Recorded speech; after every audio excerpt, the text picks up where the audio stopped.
Yo, what is up, everyone? Welcome back to another episode of the Moto Aftermath Show. This is episode number 240. We're here in studio. I'm your host, Travis Ridenauer. Thanks for joining us here. We are going to talk about round two of the... Is it still the Lucas Oil or is it Monster Energy? I think it's Monster Energy. The Monster Energy Pro Motocross Championship here from Hangtown. We're going to talk 250s. We're going to talk 450s. We have our guy, our West Coast contributor there, Issac Gonzalez, coming on. He was at Hangtown with a press pass again, so he sent us lots of content. So thanks to him. Please enjoy that on all the socials here. And if you hear a little noise in the background, it's summer. We have the air conditioner running. I turned the fan off, but we have the air conditioner running so we don't sweat to death here on the show. So anyway, thanks for joining us, everyone. As always, if there's anything you guys want to bench race about that we talk about, and I know there's a big segment coming up that everybody will want to comment on because it started yesterday, please like, comment, and share. Again, make sure to comment down below. I go on and comment back to almost everyone in like the first 24 to 48 hours. I don't get to all of you throughout the entire week because I just have other stuff I have to do, but I try to get to as many of you as possible. So before we get started here with our race recap and stuff, just want to thank our sponsors. So first up, show brought to you by Complete Racing Solutions, CompleteRacingSolutions.com. Coach Rob can scientifically help you both on and off the bike. As Johnny Hopper likes to call him, the mad scientist. Can get you all straightened out physically, mentally, emotionally, nutritionally, all that kind of good stuff.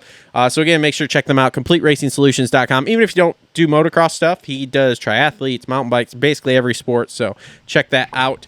Also presenting the show here in the beautiful TLR Coatings studios here. It is TLR Coatings. For all of your custom powder coating needs, they do shipping nationwide. So if you guys are doing some bike restorations or any sort of project bike that you guys are looking to get some Cerakoting, some powder coating done, make sure to check them out, TLRcoatings.com, or check them out on all the major social media networks at TLR Coatings. Also on board with us, we got a Holster Co. Reload Rant this week.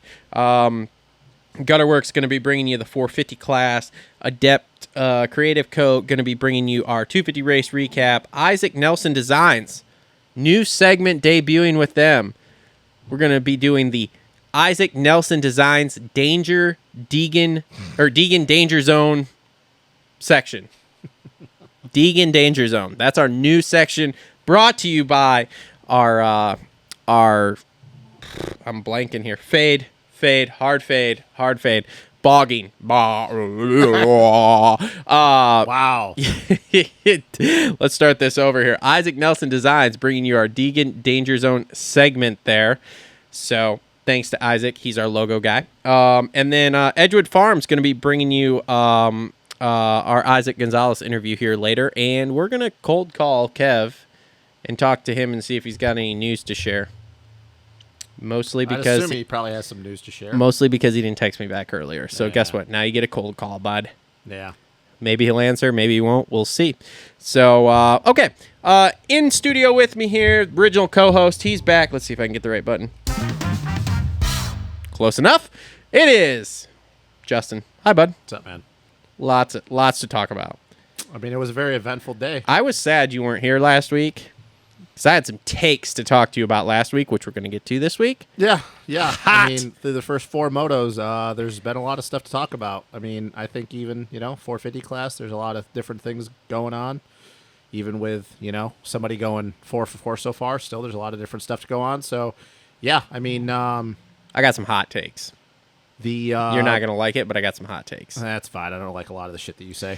The Supercross / motocross world, man, usually done by this time of the year. Everything's kind of calming down a little bit because we know the focus on Supercross and all the wild craziness. But I kind of feel like every time I get on the internet or every time I talk to someone, some of the news coming up, there was some breaking news this week. I have that on the list to talk about later. So let's not say anything. Yeah. We're going to have Isaac come on in just a little bit here. He's still driving home. Let's fire right off here. 450 race recap brought to you by our friends at Worx. Make sure to check them out. Link in the description down below. Josh and Kayla, great moto family out there doing moto things. Worx gutters, always well hung, just like Justin Barsha. All right. I still don't ever have anything to say after that because it's still just really weird. You totally should. So, all right. Okay, so let's just start right here.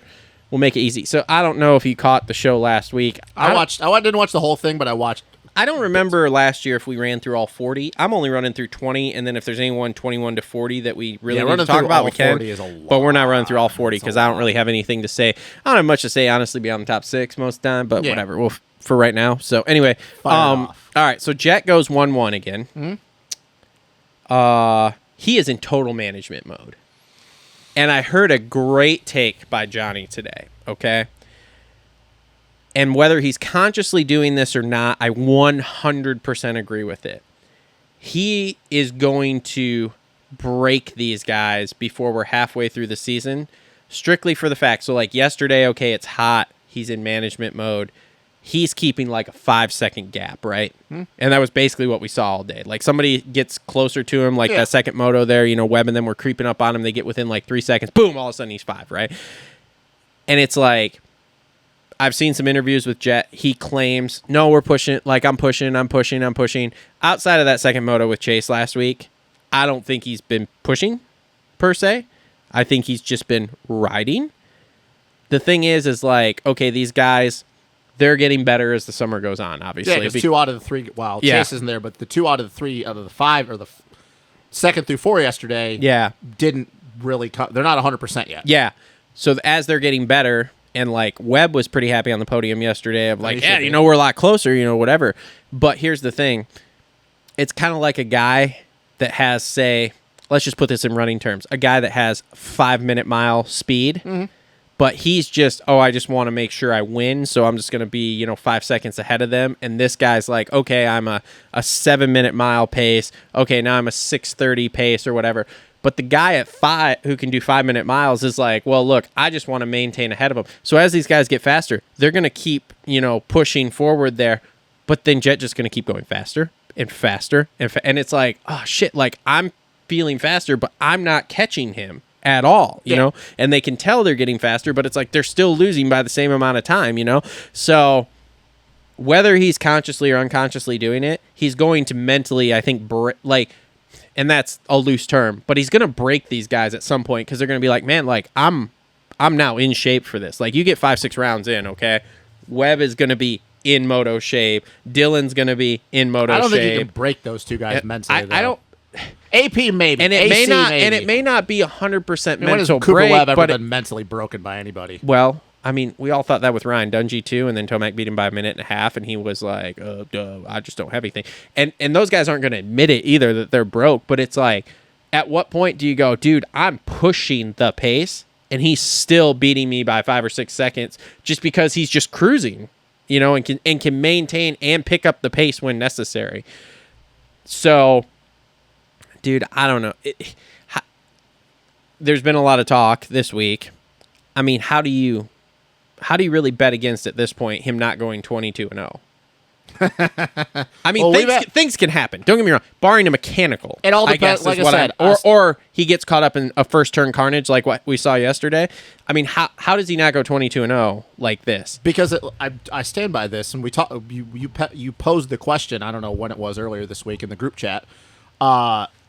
First off, it all depends on when Chase, if he comes back, or when he's going to come back, if that happens. We can talk about that at the end of the 450s. But here. I still stand by is that it all depends on when Dylan gets back to be Dylan, because we've seen so far, and now it's come out, he's not happy with the bike, and dude, that bike was a fucking bucking Bronco. Now, he did say they found something for second moto yesterday. It didn't look like it, man. It did not look like it. That bike was shit. Post-race interviews, he was much happier. He said they made big changes. Well, how much is much happier, though? Because it's real easy to be much happier after you say you take time off because your bike beats you up so bad after the first round. He phrased it as, well, we found something, so hopefully this week here, I'll be able to actually train instead of just test. Well, yeah, and that's what I'm saying. So maybe, but I still look at that bike, dude, and that bike was a fucking bucking Yeah, Bronco. It doesn't look great. It's not great. So outside of Dylan getting back to form, and who knows, because we know, let's be real, we know right now he's not on form. No. He's not 100%. I'd go so far as to say this is like 75% Dylan. Yep. Like he's not 90%, whatever.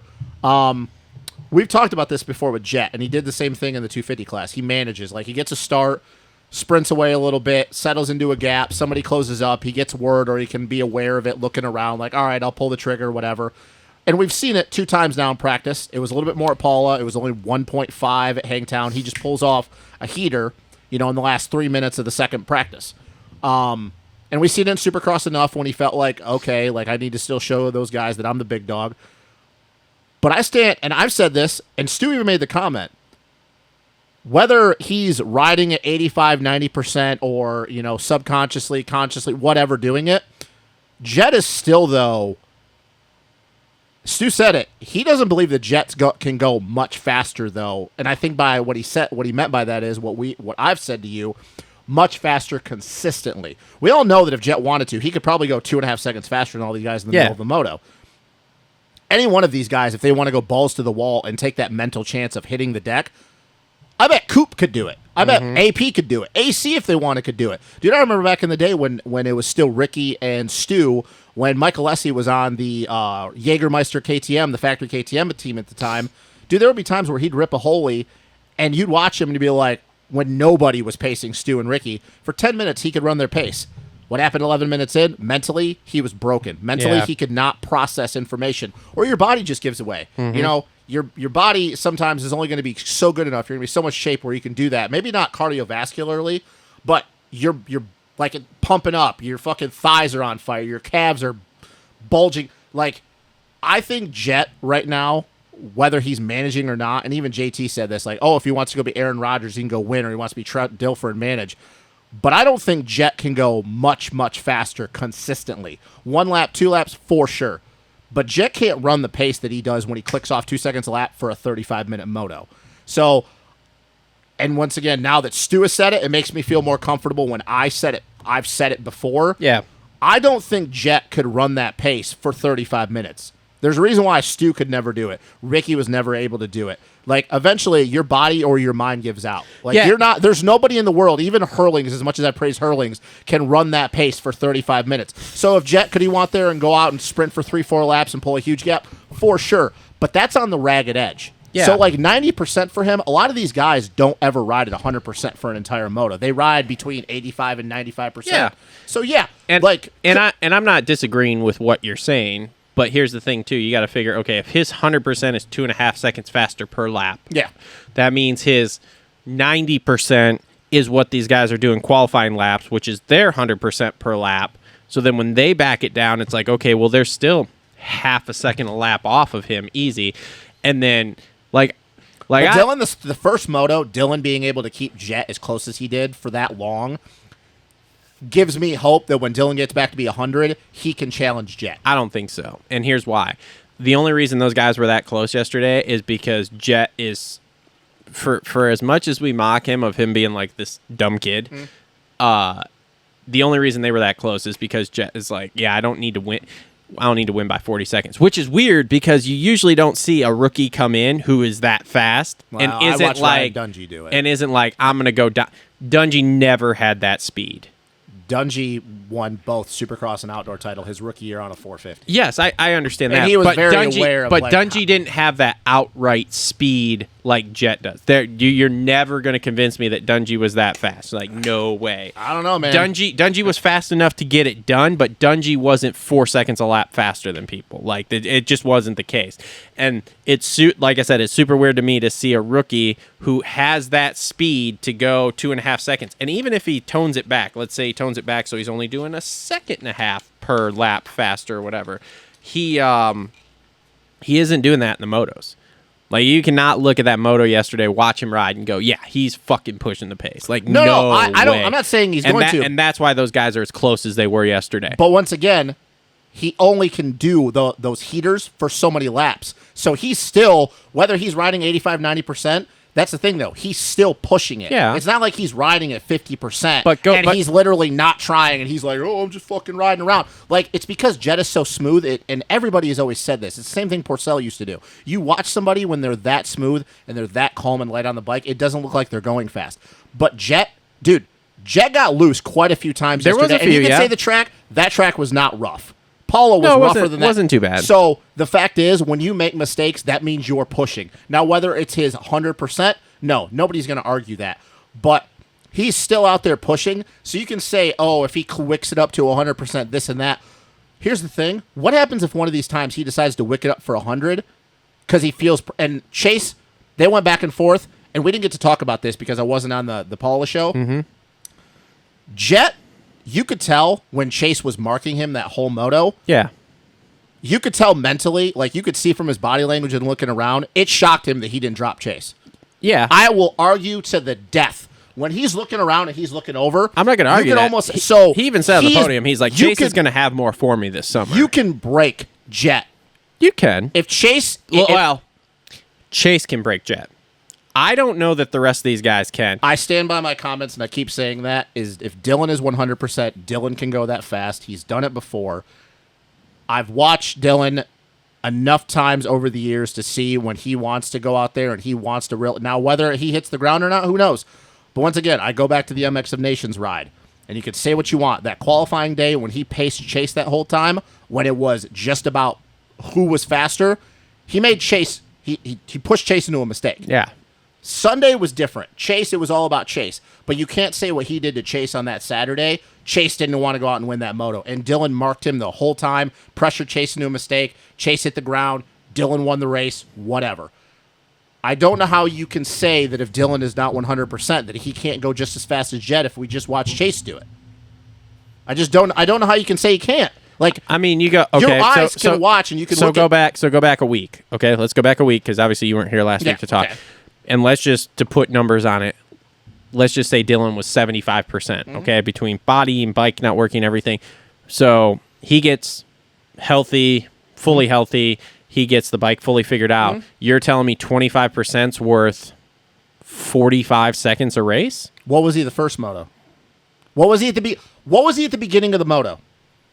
What do you mean? Because where was Oh. he at the beginning of the moto when he's still fresh and he's not getting worn down because he's only had 5 weeks on the bike and the bike was shit, a bucking Bronco. He was keeping them within what, 6-7 seconds? That's what tells me. Maybe 10 at the end or of the something. moto, that doesn't tell me shit because you're 75%. If you're 75% at the beginning of the moto, you're going to be what, 45%, 50% at the end of the moto? Everybody likes to talk about where are you at the end of the moto, where are you at the end of the moto. I don't give a shit where Dylan is at the end of a moto right now. If Dylan was 100% or 90%, 95%, but when you're telling me he's 75%, he's had 5 weeks on the bike, who knows how many 35-minute motos he had put in before then, and clearly was not happy with the bike. Yeah, he was 45 seconds back or whatever the exact number was at the end of that second moto. Okay, fine. But if he didn't get just dropped at the beginning of the moto when he's at his best... Yeah. That's where it tells me, okay, you can work with something. But if he was if you would have told me at the beginning of that moto that he's dropped by 10 seconds within 3 laps, I'd be like, okay, maybe you have something to talk about. But no, man, I don't really care because he's at 50% by the end of the moto because Dylan has never had an issue with cardio. So you mean to tell me when Dylan gets to 100% and he can run that pace that he's just going to get worn down? No, he's not going to get worn down. What did you do in 2021? Why you're wearing the Dylan danger zone? Because Dylan doesn't get tired. We know Dylan does not get tired when he's 100%. Yeah. So no, you can say all you want. You can say that you don't believe in Dylan. That's fine. There's nothing that my eyes have not told me that when Dylan is 100% that he still can't be one of the fastest dudes in the world. He won a championship in 2021. It doesn't matter that Eli was on. He was Kawasaki Eli. Chase was there. AC was fresh at the time. Kenny was good. He won a title. He beat everybody. He won, I don't know how many motos he won, overalls, whatever. He did what he did. Dylan is still one of the best guys in the world. And Jett, it's been proven when you give Jett pressure, he's prone to make mistakes. He did make a lot of mistakes that one at Paula, but also, and I talked with Wyman about this, I don't think Chase was willing to lay it on the deck that second moto at Paula to just pass Jett. Because how many times did Chase lose a bunch of time because he made a mistake? Yeah. And he reeled him right back in. So that tells me that second moto, whatever they found, Chase could cork out just the fast laps that Jett could because he could reel him back in. So will Jett go 22-0? No, I don't believe that because it's really fucking hard. It's the same thing we always have with, can you go this and this in Supercross? These guys are going to get better. Other guys are going to come back. And eventually Jett's just going to get a bad start. Eventually he's going to. It's going to happen. Yeah. So you don't think that if we go to round 6 and all those guys, well, maybe not AP, because I don't know. AP's probably close to 100%, maybe. But like Dylan, he has the worst Coop, luck, but whatever, we'll get to him. They get a start and he's coming from 15th. Who knows? What happens if he has a sense of urgency where he has to, I got to go 2 seconds a lap faster because those guys are way out front, even with the depleted field. And he just crashes. Like, Jett's... Yeah, we'll see. I mean, look, in all honesty, I hope at some point Dylan is able to get up there and at least challenge for a while, because it'll make that 450 class more interesting. Because to be really honest with you, especially as the summer goes on, if you see Cooper and AP and Dylan, if everything stays the status quo it is right now, start to spread out so they're not battling, this 450 class sucks. I don't believe Coop, even at 100%, is going to ever have something for the top guys outdoors, because I don't think he won the 250 championships. We all know what he did on the 250s, whatever. But he doesn't put enough focus into outdoors, even if he's 100%. Now, he rode really well these last 4 motos. Surprised the shit out of me. I don't care about the depleted Well, he's field. up to 8 or 9 motos now, he said. So yeah. he's doing well. I don't believe he's ever... It's going to be Dylan. If Chase comes back, whatever. We start getting some of these other guys.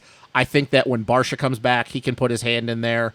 But no, is Jett winning this title? Yeah, this is definitely Jett's title to lose now. I don't believe 22-0 because of the fact that Jett's just not going out there and stomping people. If he was going out there and he was stomping by 30 seconds like a la Stu and Ricky did, I'd be like, yeah, there's no fucking chance. But we, once again, have never had to see Jett really lay it out on the line for an entire 35-minute moto. And that second moto at Paula, yeah, him and Chase, they did what they did. But let's be honest, I don't think either of them really wanted to go into the red with how chewed up that track was, because they knew at any moment the track was going to come up and bite them, and that could have been the end of their season. That track was dog shit. Yeah, it sucked. At the end of that second 450 moto. So I think even though they pulled a gap, I don't think those two were riding at 100%. You couldn't have rode that track at 100%. There was no way. They were probably riding at 85%. You could just tell it's just their 85% with how well their bikes were working was just that much better than everybody else's 95%. Yeah. So, no, this is definitely Jett's title to lose, but I don't see 22-0 because at some point the cards aren't going to fall his way and he's going to have some bad luck, and he's not going to be able to go to the front because guys have too much big of a gap, or a bike failure, whatever. Let me ask you this. If he does go 22-0, let's just say it happens. Is it on the same level as Ricky and Stu, or you're going to put a big asterisk next to that? No, because there's not enough people there. I guess. There's not enough people, and you're not winning by a minute. It doesn't matter that he's not trying. To be on the level of what Stu and Ricky did, you have to be dominant, and winning by 7 seconds, whether you're trying or not 100%, is not dominant. I like the comment Stu made of you go ahead and go 22-0 because you're not 24-0. But you've watched videos of those 24. Yeah. Okay. Oh, yeah. So you watched what they did to people. Oh yeah. It's not when you went. If Jett goes out and he just all of a sudden wants to try to win by 30 seconds and he does that, or he just comes from dead last to first, and it's not his fault that not everybody's there, but it's almost. You have to be dominant. And just because you win every moto doesn't mean you're dominant. I guess. I don't know. I don't see it. It's not still, the same. It's still dominating if you win every fucking moto. I mean, that's a... but you're not... dominant. If I can see you on the start of a section, at the end of a section, you're not dominating me. At some point, I really feel like that's splitting hairs a little bit, but... How so? Because it's okay, I'm going to win every single fucking race. And not just overalls. I'm going to win every single fucking moto. But hey...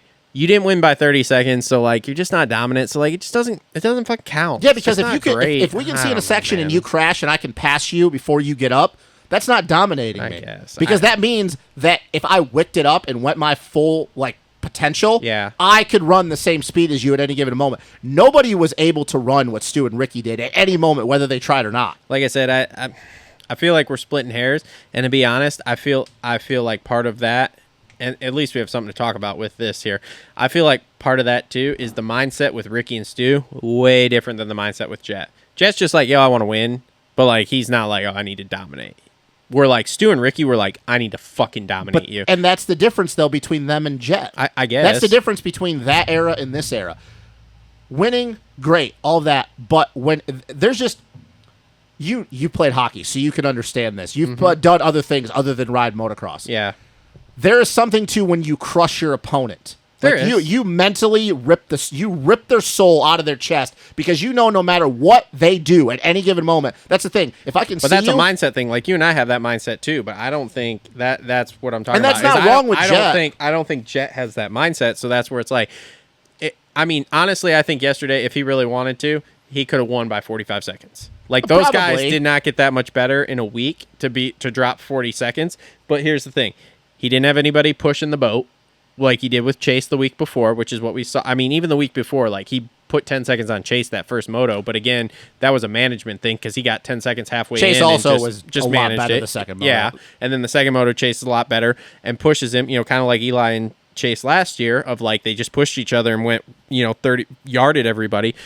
Because I think if Chase comes back, that you're going to see more of that. I think they're going to continue to beat these guys by 30 plus seconds. Oh yeah, because you're going to get the same thing as last year. Now, does Dylan shorten that gap? I don't know. I say my comment. I don't expect Dylan to be Dylan until after the break. But I don't see. But here's the other thing. If Chase doesn't come back, I don't see Jett. I don't think Jett has that mindset of crushing people like that. So I don't think we see him win by 30 seconds. I think we see a lot of what we saw yesterday of him managing a 5 to 10 second gap over those guys. Which is fine because you're and just winning running titles, that all summer. You win titles, you're cashing the checks, you're yeah. making money. There's nothing wrong with it. I just think for me, that's why for my era that I grew up with through the 90s, through the 2000s, it's hard for me to put these guys that are dominant on that level. It's one reason why I always respect Hurlings so much is because when Hurlings was at his best, he wanted to crush people. RV was a little bit of that way. It's just Hurlings has that mindset too, though. Yeah, it's just something to me where you crush your opponent and you don't give them any hope. Mm-hmm. When you can see within touching distance, you give them a little bit of a smidge of hope. Yeah. When I go on and put 30 on you within the first 10 minutes, those guys know that no matter what they fucking do, even if they're 100%, they can't because that was the same with Stu and Ricky. And I fully understand what you're saying, and it's not like I respect Jett any less because of it. It's just the mindset of it though is like where I think there's a difference. Yeah, oh yeah, so, for sure. Because like I said, I really think like if Jett had that same mindset, yesterday you'd have seen him won by 45 seconds, both motos again, no problem. And then this would be a totally he doesn't care. He's like, as long as I win, I don't give a shit. And this would be a totally different conversation. And I'd be out here be like, okay, yep, Jett is that dude. Yeah. He is that dude. And like I said, it's not like I respect him any less. It's just it's why I've always put Ricky and Stu on a higher pedestal than everybody else because when they went out there, and Stu always jokes about this, maybe not so much because he's in a more of a different, more professional role now, so he can't say certain things. But they're like, I knew going to the line that these motherfuckers had nothing for me, even if they wanted to. Yeah. So. But Stu's also admitted, too, of, like, racing down to the level after when Ricky wasn't there, after Ricky was gone. And that's why he didn't win as many titles, because I think he backed it way off. Which is why, like I said, I fully think it's a mindset thing, but I think it'll be super interesting because, like, there's going to be some real hard conversations here if you get to the end of Jett's 450 career and he's won, however many titles to be in the realm with Ricky. And let's say this season here, and I'll just go with this season. I won't even talk future-wise as far. If he goes 22-0, so if he has a perfect outdoor season and he's got however many different titles where he's in that same realm with Ricky, and including wins and stuff, I mean, then you're gonna have to have some hard conversations about like really splitting hairs. Like, are we counting the wins and titles, or is it if it's not a certain way, we don't attribute it the same? Like there will be some hard conversations at the end of his career if it continues to go in the trajectory it's going. You know why I can't ever do it, and it's the same thing I've said about RV. You look at the competition that Ricky had to, and we've talked about this enough. And Cole, well, yeah, there was like there's like K-Dub and Ferry and all them, but the difference of guys racing now. But here's the thing though, and it really sucks. It really sucks that Jett isn't a little bit older, and he got into it a little bit earlier, where he had to race Ricky, or not Ricky, but Eli. Yeah. Because outside of Chase and Dylan, it's rough because we know he's never going to be that guy in Supercross. And who knows if he even ever comes back to being the guy outdoors. He's had some bad injuries the last couple of years. And maybe Dylan just never gets back to where he was 2 years ago, which would be really unfortunate considering like where getting that title in his rookie year or whatever. Ricky had to race Stu and Chad. Mm-hmm. Jett has to race Chase. Yep. Well, you have to look at it. There's another guy coming. Who? Hunter? No. Who are you talking about? Don't even. Don't even. Don't even. No, don't even. Trajectories. Don't even. No, don't even. We're a long ways off, but the trajectory's there to make it very. It could be very. I mean, it could be a Ricky Stu thing. You have to win a title in your rookie year to be that dude. RV did it. Kennard did it. We'll get to this when we talk about 250s. It's early. How but dare you? Now we'll get to it. How dare you, you throater. But no. The last thing I'll say about it's such a freaking bummer that Eli is not there right now. Super bummer. Because I'll tell you what, you know that if Eli was there, he would make Jett go to 100. Yeah. And we would really see what, not to say that Chase obviously won't do that if he comes back or can't, but Eli, you know that with Eli, you're not going to shortchange effort. Yeah. You know that he would make Jett go 100. And once again, this comment is not a shot at Jett. You would really see what Jett's made of. Yeah. Because Eli would make him go to his max. And you would really see, can Jett do that for an entire moto? Or is this just, that's Jett, this is what he has at a lap-to-lap basis? And maybe he's just not the guy yet. I don't know, man. It really sucks that we didn't get to see Eli this outdoors because Eli upped Chase. I fully, this sounds really shitty, I give so much credit to Eli because he is the reason why Chase is where Chase is now. Yeah. I don't think had Chase gone to war with Eli like he did all summer, we would be seeing this level of Chase right now. I don't think so either. Now, obviously, Keir and the people around him, Chase is the work that Chase puts in. But, man, when Chase ends his career, no matter how many, if he wins a bunch more titles or never wins another title, whatever you want to say, Chase is going to have to look back at his career and go, yep, Eli is the reason why I am where I am. Now, as long as we're on the topic of Chase here, because we talked about him a lot here, so our worst nightmare happens. I mean, why the fuck would you go back to Paula? I don't care if it's a secret test. They had a big team test. Yeah, that's stupid. And they weren't the only team there. Man. I think the teams all rented that track, which God, I agree is dumb. But why? But then he crashes, concussion, and then on top of that, we find out he has mono. So, like, here's the big question. And they talked about this on the shit show with Hopper and Coach and everybody.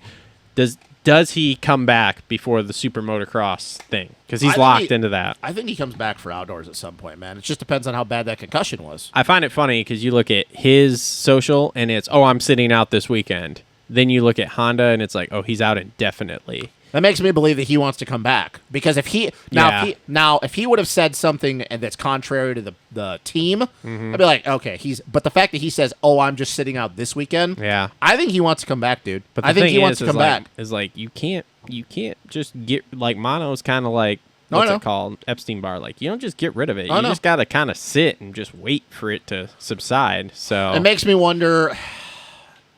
If we don't see him by the break, after the break, which is Redbud, then we're not. I don't think we'll see him until the first round at ZMAX. I'll be real honest, man.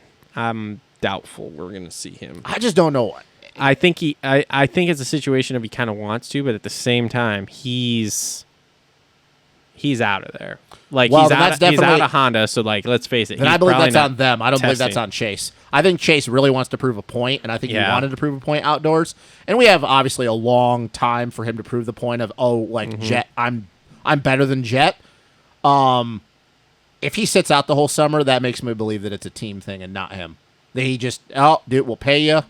Yeah, you don't need to come back. I don't know. We'll see. It'll be interesting. See if we can find him at Redbud and ask him off the record. Well, that's another thing too. Being that it's Redbud of all places, if he's not there, I don't think we see him. Well, I will say, and I was texting Coach and them the other day after the shit show of,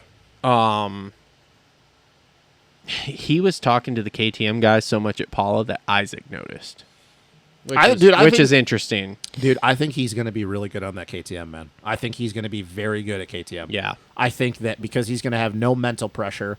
Of I'm not the guy. He's going to get all the attention. I've said this before. It doesn't matter.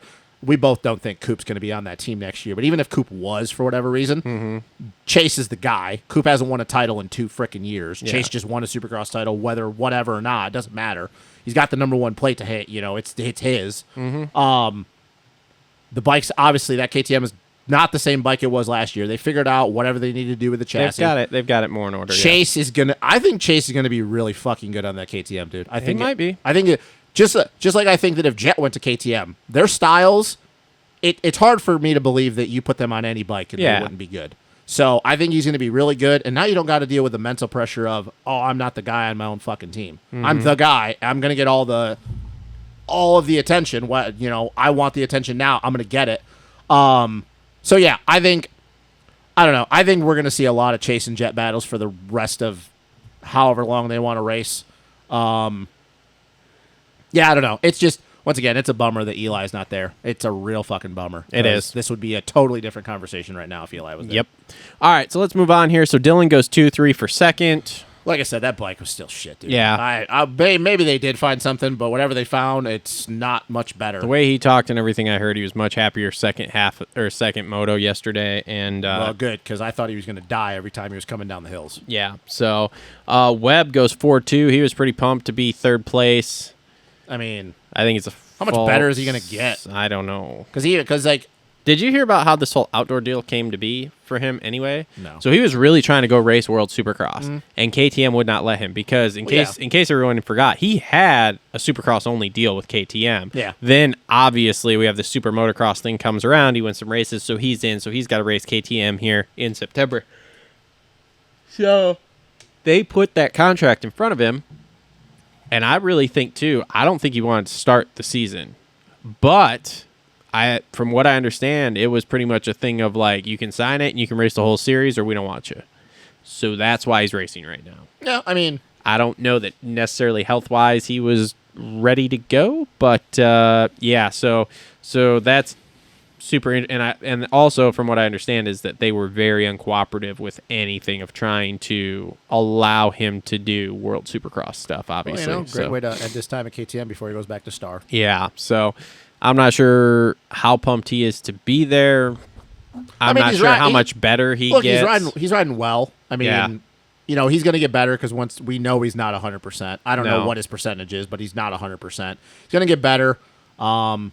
I mean, the only thing is right now is that, like, if something happens to Jett for some reason, he's right there in the title fight. Well, yeah, I mean, just by pure consistency. Yeah. But, you know, that's I mean, what I'm saying is, like, when they showed those numbers at the end of that second moto, like 42 starts and then 19 overall top fives, but then you look at that one, like that literal one glaring weakness on that resume that there's one overall, which it was Millville in the mud. Yeah. Like, everybody knows he only has the one win, but I didn't realize, like, how those statistics, the disparity between that. And there's not a lot going on. It's like, there. Man, dude, you haven't done much in your 450 outdoor career. Granted, the first 2 years was on a very shitty Yamaha. Mm-hmm. I mean, I don't know how much better he's going to get. And once again, you got to think about, like, you know, when Barsha comes back, are we going to see Craig at all this summer? Yep. You know, is Malcolm going to come back? We know Anderson's not coming back. Let's be real. No, Anderson's coming back, bro. Just listen. Yeah, whatever. The real media out there for Moto is Anderson's coming back. It's fine. Yeah. Well, even if he does come back, he's going to be like, whatever. So actually, I heard he signed a new deal with Kawasaki. So that's interesting. I don't know. We'll see. But yeah. So you got to figure when those guys come back, he's going to slide outside the top 5. I'm telling you right now, he's not going to beat Barsha when he comes back. He's just not. Plain and simple. Like Barsha to me, if he would have started the series right now, would be, well, Chase is gone. He would be the third place guy right now. Yeah. If Barsha never would have got hurt at the end of Supercross and Barsha would have continued the last couple rounds and then gone into outdoors, Barsha right now, well, he'd be your second place guy right now because Chase is obviously, he'd be your second place guy, plain and simple. So, I mean, I don't really know how much better he can do. I mean, he's got second in a moto, so I don't know either because I don't see him making that gap up. No, and even if he is 100%, you know, I mean, I don't see any of these tracks coming up where it's like, oh yeah, Webb's been really, really good on there on a 450. No, I mean, I don't know how Webb's been on any of these tracks on a 450 to be honest with you. So his little sabbatical last year, it's like I don't even remember prior to that. So. All right, so AP 3-6 for fourth, and this guy just shooting himself in the foot. Dude, he just has the worst luck. Like, I mean, how about the crash and then the clutch lever's broken? Can't get the bike in neutral. Can't get it started. It's just he probably honestly is the second best guy right now. Yes, if you're talking about right now, he's definitely the second. Yeah, for sure. But he just like. I don't know. He gets caught behind these guys. Cannot make a move around him. Maybe it's the tracks. Everybody talked yesterday was kind of one line, but. I think that's more on him, man. I think that's more on him. Like, when you've been doing this long and you're at that level and you've won championships like he has been, you gotta find your way around people. Yeah. Like you're when you're young and in the 250 class and you're going at 100 miles a minute, you know, that's one thing. You get amped up, you get ahead of yourself, but like, yeah, tracks are shit. They're one line, but this is outdoors, man. Like you can use a lot of that shit for Supercross. But the difference is outdoors, you can just bonsai into someone. You can just bonsai down a hill. Even if it's sketchy and you take it, that's the difference. In Supercross, you can't do that. if you really want to pass someone, once again, it depends on how far you're going to go over your limit. You just bonsai down a hill. Like, plain and simple. Like, even if the lines are shit, I'm just going to hold it on longer going in this corner. Supercross, we know you can't do that shit because the margin for error is so much smaller. But outdoors, man, it's simple. You can just bonsai into a corner, crash maybe, whatever. But these guys know how to pass people. It just depends on, when he got into second, gap was at like 4.8. He dropped it down to like 3.1 or whatever. He closed a little bit. Jett worked it back up. So, like, I don't think AP's speed is the issue. It's just, dude, he's got to stop shooting himself in the foot, which these, like, crashes he's been having a real just bad luck, man. It's just like weird. In Supercross. It's terrible luck. I don't know why. His crashes that he has are just so awkward. Yeah. AC goes 5.4 for 5th. He's not super stoked right now. But boy, he was. But God, he was for it. It's an airplane. Is it really? Yeah. That's a lot. I thought it was a lawnmower for a second. Yeah, I heard an interview. He's not super stoked. At the same time, he can't really push anymore because of because his hand situation. So I don't know, man. This is where he's going to be. Yeah. Until more people come back, and then more people come back, and you're just going to push him back further. Yep. Ty Masterpool jumps up to the 450 class, goes 7.7 for 6 on his own deal. Cowie. Yeah, that's interesting. He is an enigma. He's very weird. Like, no one knows anything. Really makes me wonder if he's riding a 450, what Redbud's going to look like. Super Clips fucking sponsors him. What the hell is he going to do at Redbud? Sports Clips, whatever. I don't know. Like, Jesus, whole dude. shot Jett. Just lead for 20 minutes. I don't know. God, dude. Like, that's just... You're just like, and then all the Ty Masterpool people come out of the woodwork, and they're like, give this kid a factory ride. Put him on Chase's bike. When I saw he was on the 450 list, I'm like, what? I'm like, actually, I don't think it's his own deal. He's on a team. Well, he started the 250 was his own deal then. If he's on a team now, I heard this. He's on a team, and they decided, well, it's his team. The 250 is so much to build them and maintain them. We might as well just go race 450s because the field's depleted and whatever. So that's why they're on 450. That's why he's on a 450 now. Well, if it's the same thing he was at 250s, then that's a deal he put together. Okay, well, whatever. Yeah, that's his thing. But his team. It's a team. Yeah. Anyway, Derek Drake goes 8.8 for 7. Probably should have been riding a 450 all along, man. Because he's just a lot less sketchy on that 450. I picked him for fantasy yesterday, and I was nervous because of the heat and the heart thing. But they said he got fixed. The heart thing's gotten fixed. Yeah, and apparently has now. So he's on the radar. He's a lot less sketchy on that 450. That's for damn sure. Jerry Robbing, 10.9 for 8th. And top 10 at Paula. What the fuck is happening there? Like, he's just all of a sudden consistent Jerry. That's his new name. Like consistent Jerry. Okay. I don't know. We talked about this in the preview show. Obviously everybody knows who Jerry Robin is, but you're going to see a lot of names at some of these races, especially, dude, I am so hyped for Southwick because you're going to see so many names that, like, just out of the woodwork. You're going to hear of guys that you've just never heard of. Good for Jerry, though, man, because, dude, you got to make hay when the sun's shining. And these guys, it's a perfect time for them to get top 10s. Like, just rack up the points. I don't mean to bring up another issue, but it is something we talked about with as well as a lot of these privateers are doing, though. Remember how we made the comment some of those guys on the bubble and Supercross in the 450s, like if they don't do outdoors, they might not make the playoffs? Yeah. That's a real thing now. Mm-hmm. So that's going to be interesting if we're going to see some of those guys, and I'm not going to name names, but there are some guys that were on that bubble that we kind of asked, are they going to ride outdoors if they want to make it Super Motocross? And I think that some of them might have to. Maybe. Okay, so Lorenzo Lacrucio goes 9.11 for 9th. God, him and Jose Butron riding the whatever it is, so Wildcat team, that whatever. Was really weird to see Jose Butron of all people. 16.15 for 10th, so good result. 16.15 for 10th. Hold on. Freddie Noren goes 16.15 for 11, or I'm sorry, 6.15 for 11. And in all fairness to Freddie, was one of the people that got fucked in that second moto. Yeah, so Ryan Surratt riding his CRF 450R that's converted to an RX, but has started to be converted back to an R. Because he's been riding on his off-road suspension, riding this. Technically, man, that's a factory Honda off-road bike. Yeah, it goes 11.12 for 12th. Because he's rocking that good old steering stabilizer. Yeah. Romain Pape. Roman Pape. Roman Pape? Yeah. Okay. 1410 for 13th. Dude from fucking bumfuck Egypt. He's from Europe. Yeah. Chiz going, doing Chiz things at 1213 for 14th. Michigan native Chris Prebula, 13 DNS for 15th. Got caught up. Dude, he was like one of the initial ones. I wonder Somebody how cut he's him doing, off. because he was like... He was flying through the air face first until the ground stopped him.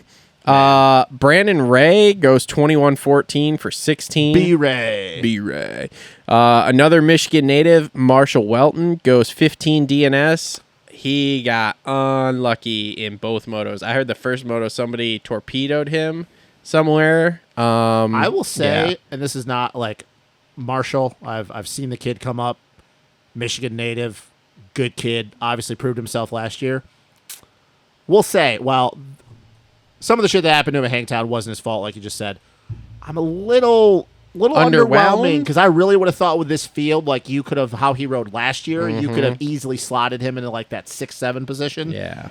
Because I mean, Paula, I don't know what happened at Paula, but like, dude, he was nowhere to be found. No. And I don't know if he had issues at Paula too, so maybe he did. He's a nice dude. Like, we've talked to him, and so like I don't have any problem with him. But yeah, I definitely thought he would be more towards that top 10 When you told me that there was spot? only going to be 5 factory dudes, 6 at Paula, I'd be like, with the way Marshall rode last year, getting in the top 10 with a lot of people there. Yep. Oh, dude, he's going to be like that next technically he's on a factory bike, that non-big name. Yeah. So another Michigan native, Jace Kessler, goes 25-16 for 18th, and he was running way up front that first moto. Honda? Yeah, he's running way up front that first moto there. He was running top 10 for, I don't know. Yeah, like a long time. 5-10 Then he must have went down. Runkles goes 29-17 for 19th, and then Chandler Baker goes 17-33 for 20th. Now let's talk about the fact that Grant Harlan's name should have been up there. He got fucked that second moto with that huge crash there. That was gnarly too. There's a lot of dudes that got claimed on that one. I was trying to decide exactly what happened. It looked like somebody leaned in a bit on somebody on the inside or whatever, and and another guy whose name wouldn't pop up that well, but coming through the back of the pack, Tyler Stepik. He was playing around in the back most of the day yesterday, but I think he got like 15th or 17th the first moto. He went 18-31 for 22nd. Yeah, so he was inside the top 20, but like he was almost dead last both motos off the start. He was riding a 250. Yeah. I don't know. He originally was supposed to do the 2-stroke thing. Him and Burkeen were like going to hook up. They're going to be 2-stroke guys, and then he must have got offered a ride. He's another guy that I look for, like really put his name in there when we go east. So yeah, just the 450 class, like it is. I told you, man, this is like the weirdest season I've ever seen. It's super boring to watch, to be honest with you. Like, look, I don't care what's going on. I'm always gonna watch. I'm always gonna love watching the motos because I like watching guys like. Watching Jett. I'll be honest, I get real bored watching Webb, AP, and Dylan follow each other around. Well, I mean, within that's like California. 2 seconds or all of them. That's California. We're going to see a little bit different now that we've gotten out of the way to the shithole tracks that are California. But for me, like I said, it's always, I love deciphering guys' technique, watching what they're doing different. Jett, watching the way he rides the bike, how he approaches things. But, I mean, let's be real. This always kind of happens though. And anytime we race California tracks outside of Glen Helen, the racing isn't. It's not great. It's not great because tracks suck. No offense to Hangtown and Paula's. I think we need to get away from Paula. I don't know why we keep going. Well, I do know why, but we need to get away from Paula because Jesus, dude. If you're gonna do 2 rounds in California, there are many more tracks you could go to. Yeah. Outside of Paula, other than it won't be Glen Helen because.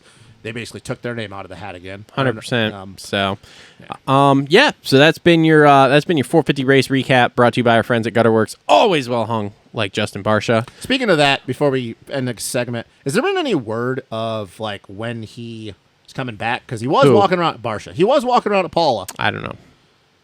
I haven't heard anything yet. God, dude, maybe Redbud, but I haven't heard anything.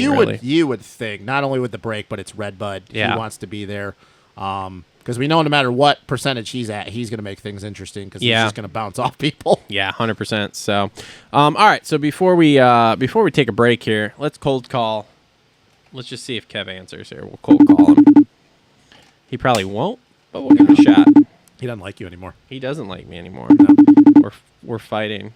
You're fighting? I want to talk to him about that Honda he's riding. The Honda Nils.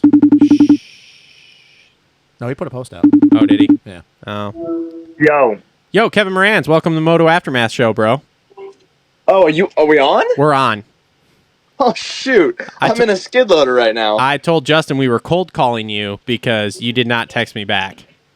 I love it. What did you man. text me? I text. Here, I'll look at it. He's going to go back through and be like, oh, shit, he did text me. Read it live on the air. I did text him. I sent a whole bunch of texts this morning. I'm texting everybody. Yeah. Oh, yeah. So, what, do you want me to comment on that? Well, I mean, you can. You want to tell everybody why I text you? Because I haven't put any, I didn't say anything. I just said I text you. You didn't text me back. So. We are figuring out what outdoor rounds we are doing. We have not declared those yet. Well, Kev, that's really putting a fucking right or a left turn in my freaking plans for outdoors here, bud. Oh my God. What was your plans for outdoors? Well, I got to figure out who I'm Kevin's gonna be best like, "You're a friends piece of with at shit." the rounds here. Okay, let's put it this way: I'm not on a first name basis with Davey Coombs. Yeah, here, honestly, okay? Kev, he's gonna walk around the races. He's just gonna be like a lost puppy. He's not gonna know who to talk to. I don't know who to talk to. I'm gonna be. He's gonna be like, my buddy's gone. I don't have anybody to cheer for. I don't have anybody to put a headset on for. I was telling Justin we had a really good thing going, and now it's not. So yeah. Well, the unfortunate, oh man. So, when did this air? Does this go live? Tuesday. What is today? Sunday? Yes. Sunday. Okay, I won't comment yet because I think we're going to be posting about the whole situation on probably the same day. However, I don't know. I don't know yet. It's going to be a mystery. It'll be late Tuesday. There's some surprises. Can we talk about that Honda you're riding or?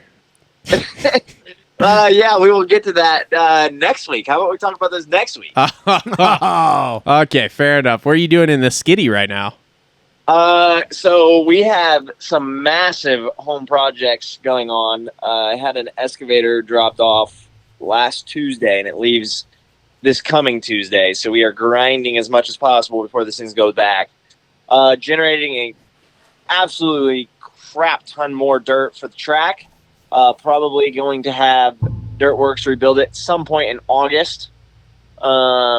It's kind of what it's looking like because they are going to be too busy when it gets later in the year when I originally would like to have them build it because of the fun super motocross stuff. So looking at that right now. So, yeah, generating a bunch of dirt, moving some stuff, cleaning some creeks up, taking out some trees, all the fun stuff. I've been doing that for about the last week. Been pretty silent on the old social media for certain reasons you'll see very soon. I've noticed. But, yeah, man, it's been good. Well, sweet. Yeah, I know you've also been silent. You haven't called me. You haven't texted me. We're not he's friends. kind of feeling like, you took him out on a date, you bought him a steak dinner, and then you're never calling him back. He's just bitching about it all the time, bro. I love you, Travis. You know that. I feel when you know it's gnarly, at least I've been gnarly busy because I post on social media just about every day. Yeah. I haven't posted anything for about a week and a half. He's gonna want a nice wine date now. Like he's gonna need something. I feel like such a factory rider right now because I get hurt and the phone stops ringing. Oh my God! No one calls, Good check Lord. in or anything like that. That's the one and only time you ever get to make a comment like that. Welcome, brother. Hey, are they going to make the track a little bit safer for us rookies here? Because I don't really need to fucking break my ankle again. Yeah, I've got a feeling we're going to make it gnarlier if I'm going to be really honest. Shit. Yeah, See, you're doing nothing now if you go down there. I was really winding up to hit those first two whoops this year. Yeah, bullshit. Yeah, okay. Right, bud. Whatever. So what are you like? So like you're digging out the pond or what? A little more to get some more dirt? No. So I'll send you some photos as soon as we get off this, so the listeners aren't going to be able to indulge. However, where the whoops are, right? Yep. You know that big wall of dirt that's on the tree line over there? Yeah. That you can pretty much stand on, and you're well above the whoops. Yeah. We grabbed an excavator and we're cutting that back to the tree line, straight down, and then leaving about 2 feet tall instead of 8 foot tall. That way the water still runs where it originally is running, but that's just a bunch of extra dirt we're grabbing. Got it. Well, that's cool. Yeah, that'll be sweet. Can't wait to come down and try that out. Yeah, man. I like how you really as soon as we get it built, I'm going. We'll have to have a little, Supercross party. Well, we'll see, man. I'm not quite healed yet, so I'm walking, but I'm not quite healed yet. So. What's the ETA on full release? So when I went to the doctor. Okay, so quick question here. Yeah. Obviously, I haven't talked to you.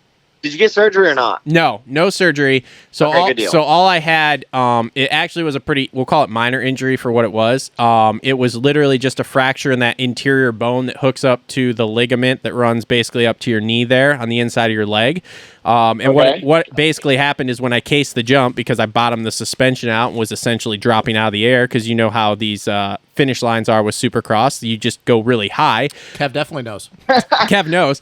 Do you remember Seattle finish line? Yeah. Oh yeah. Yeah. That you over jumped by 100 feet on the first lap. Yep. I remember that. So I have suspension to set up for it though. You probably don't. No, my fresh outdoor suspension got real used that day. I said that was a great way to break into suspension. 30 minutes of figure eight track and then case a finish line Supercross jump was awesome. But anyway, so when I cased that, what happened is I pulled a Tomac and it just flexed it so much that ligament started pulling the bone and cracked it.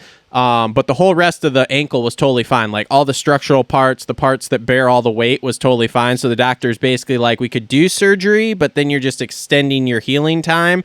And he's like, all it's going to do is your ankle might be a little bit disformed looking when it heals. But he's like, outside of that, there's no real reason for us to do surgery unless you really want it. And I was like, yeah, no, we're good.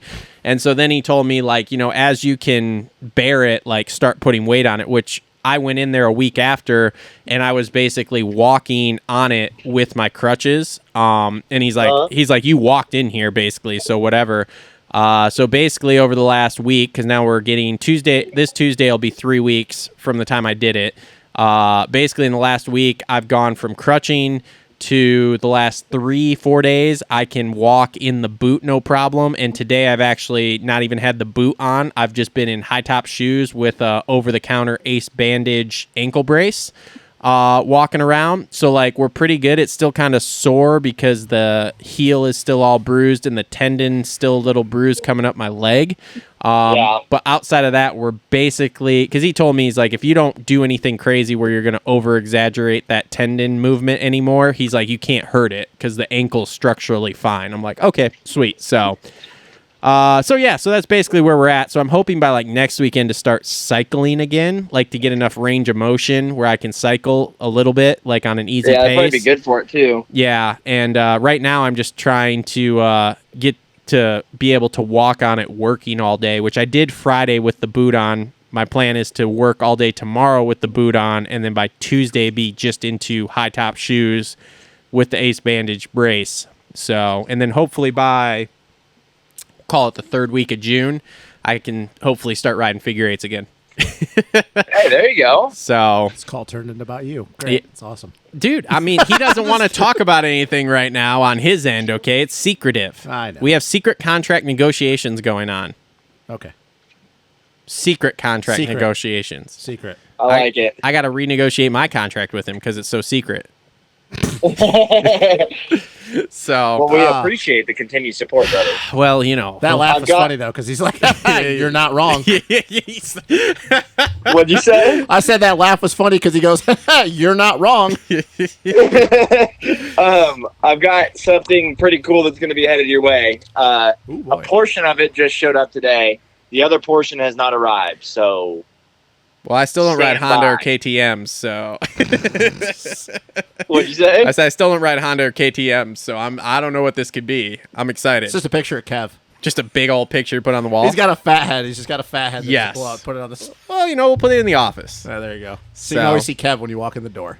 Yeah. So anyway, all right, man. Well, we'll let you get back to doing the work that you're doing there. You're doing God's work. Okie dokie. Sounds good. Thank you for picking up.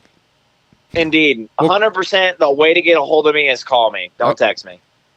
See, now you know. That's not a billionaire mindset. I learned today. Billionaires text. Okay. That's all they do is text. This is not Alex Hermoso. Are you being serious? Oh, yeah. No, I literally was watching this guy. He was talking about, he's like, dude, I'm amazed. He's like, billionaires, he's like, their time is so important to them. They don't even make phone calls anymore. They just text. He's like, I sold this billionaire guy a $60 million commercial property literally through text messages where he was like, yep, do it. All cash deal, 30-day close, blah, blah, blah, whatever. And I was like, and he's like, I responded to him like, you're sure you want me to write up the paperwork on this? He goes, he didn't even write one back. He just clicked the text message and hit the heart button. And I'm like, Now Kev knows how to become a billionaire. I'm like, I will no longer call people that. Well, you're telling me that I don't obviously have stupid enough money to allow for miscommunication, but texting like that, it's a lot easier just to call and explain and then get off the phone instead of sitting there and typing a message. I don't really believe this. I agree with Kev. I don't know, man. I don't know. I'm gonna have to dive into it deeper because it's super interesting to think about because these rich guys are real into time management and not wasting their they're time. also weird people. So Jeff Bezos makes $2,500 a second. Jeff Bezos also has a lazy eye. I'm just kidding. Whatever. Anyway, Did you all right. make that number? No, that was a legit thing too. So, all right. Anyway, Kev. All right, we'll call you next week when you can talk more about things and stuff and things. Okay, sounds like a plan. Enjoy that Honda. Can't wait to ride it. And Oh my God. indeed. All right, love you. Bye. All right. I like how you had to say "love you" when they get off the phone. That's how I do it with all the people. Just love you, bye, and you just hang up before they can even say And then anything. they're like, "Did he?" Nah, he didn't say that. Oh, I did. That happened. So, And then all the right. next time you talk to him, you're like, "Did you tell me you love me after the way of this?" No, I didn't say that. I heard you. We're homies. We have a relationship like that. Even though Cole can't believe it, we do. So See, you know what? Now you know that he cares about you. I mean, we'll see after the contract negotiation. we'll see after the contract We'll be negotiation like, how much he really still likes loves me. you. Bye. Oh man. Well, more updates to come from Kev because there are things that we're privy to that. And look, I only I only made the comment that I did because Michael Lindsay floated the rumor out there. I would have never made that comment that I did before I got on the phone had that not been out there. It's So like it's that, so what I just said, there's if anybody things. caught that, it's not. This has already been said by somebody who's in the know. there's not. It's not hard to put things together Yeah, because he has for put sure. stuff out. So anyway, sure. All right. But anyway, all right. That's gonna wrap up our first half segment here. So we are going to take a break. We'll come back. We have Holster Co. We've got a few other things. Isaac's gonna come on. We got to talk 250s, the most interesting class so far. And yeah, we will be right back. All right, welcome back, everybody. We're gonna jump in here. We're gonna call our West Coast contributor, Mr. Issac Gonzalez here, and talk to him. He was at Hangtown, so we will see what he's got to say. Issac, What's up? welcome back to the show, sir. We're live, so don't say anything you don't want anybody not to hear. Okay, I don't have much bad things to say. So. Okay. All right, At least Issac. one of the people on the show Issac doesn't. Gonzalez, brought to you by our friends at Edgewood Farms this week here. So, Isaac, your wish came true here. Justin's on the phone with us here. What's up, Justin? How's it going, man? Hey, it's good to be here. Yes, it is. Yes, it is. Just I mean, got- you're not here, so you don't have to do with Travis personally, but like, yeah, I get what you're saying. Justin loves me. He shows up like 30 minutes early. We bro down. I'm a very punctual person. we so. talk all sorts of shit about everybody. We like, do. It's We a really lot. do. Really so do, because we talk a lot of shit about people when we're not on camera. mostly, Oh, boy. mostly. So, all right, man. Dude, I go have ahead. the biggest smile on my face right now. It's just I told Justin, I was like, dude, Isaac's pumped because you're going to be on the show, and he was like, why? And I was like, because he wants to talk to you. Like, I don't Yeah, understand. I mean, most people that watch this show or everything to do with it don't like me because I'm just a dickhead about people. But I yeah, don't it's fine. like you most of the time. Yet Yeah, here we well, are. you're an asshole, and that's what brothers mostly do. Like, Yes. they don't like each other. Mostly. So, Oh, all right, man. So you just got home. How was that LA traffic this afternoon? actually, wasn't bad. I was surprised.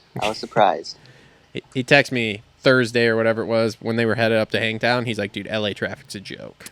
I don't even want to be a part of it. I would not be able to. No. We never ran into it super bad No. when we were out there. which was weird. Yeah, it was super weird. Which was weird. But all right, man. So how was this Hangtown race? You were back. You had a press pass again. I saw you on the broadcast at the podium in front with all the other photographers hanging out there, trying to snap some pics of the champagne showers. So run us down your Hangtown experience here. Hello. He's gone.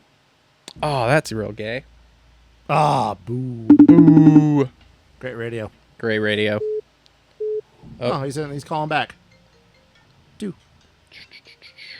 All right, you're back. Hello? Yeah, you're back. Sorry. I don't know what happened there. We got disconnected. It's okay. It's okay. So, all right, yeah, run us down your Hangtown experience here, man.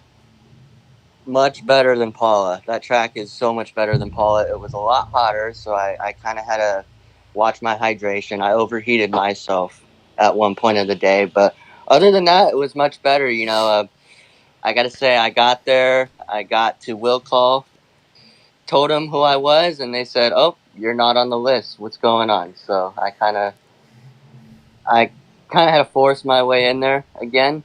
So, but no, it was really good, man. That track is a lot more elevation than it looks on TV. And Deegan, I mean, are you guys surprised? Well, we haven't talked about the 250 class yet. Oh god. But it was yeah. Well, I feel like I can't go into this too deep if we're going to do a whole segment on him. we could just do the segment right now. Okay, so here we oh, go. but jeez. Here we go. Oh god. You're brought to you by Isaac Nelson Designs. We are going to get into our Deegan Danger Zone segment here, because when you talk about Deegan, you're in the danger zone. Wow. Yep, exactly. Do you like that? That was Yeah, good. I just made that up literally I on the like spot. that. So, Yeah. Isaac Nelson Designs, links in the description down or in a below. sci-fi zone, either one. Yeah, one of the. You're in the danger zone. Okay? You're in a mystery. Yeah. Merch coming soon for that, by the way. So keep an eye out here. That That's will be not coming That's soon. just not clickbait. We're actually going to do it. We're actually gonna do it. It'll be coming soon. So anyway, yes, I was. So I was very surprised about that, but I will say after. Boy, here we go.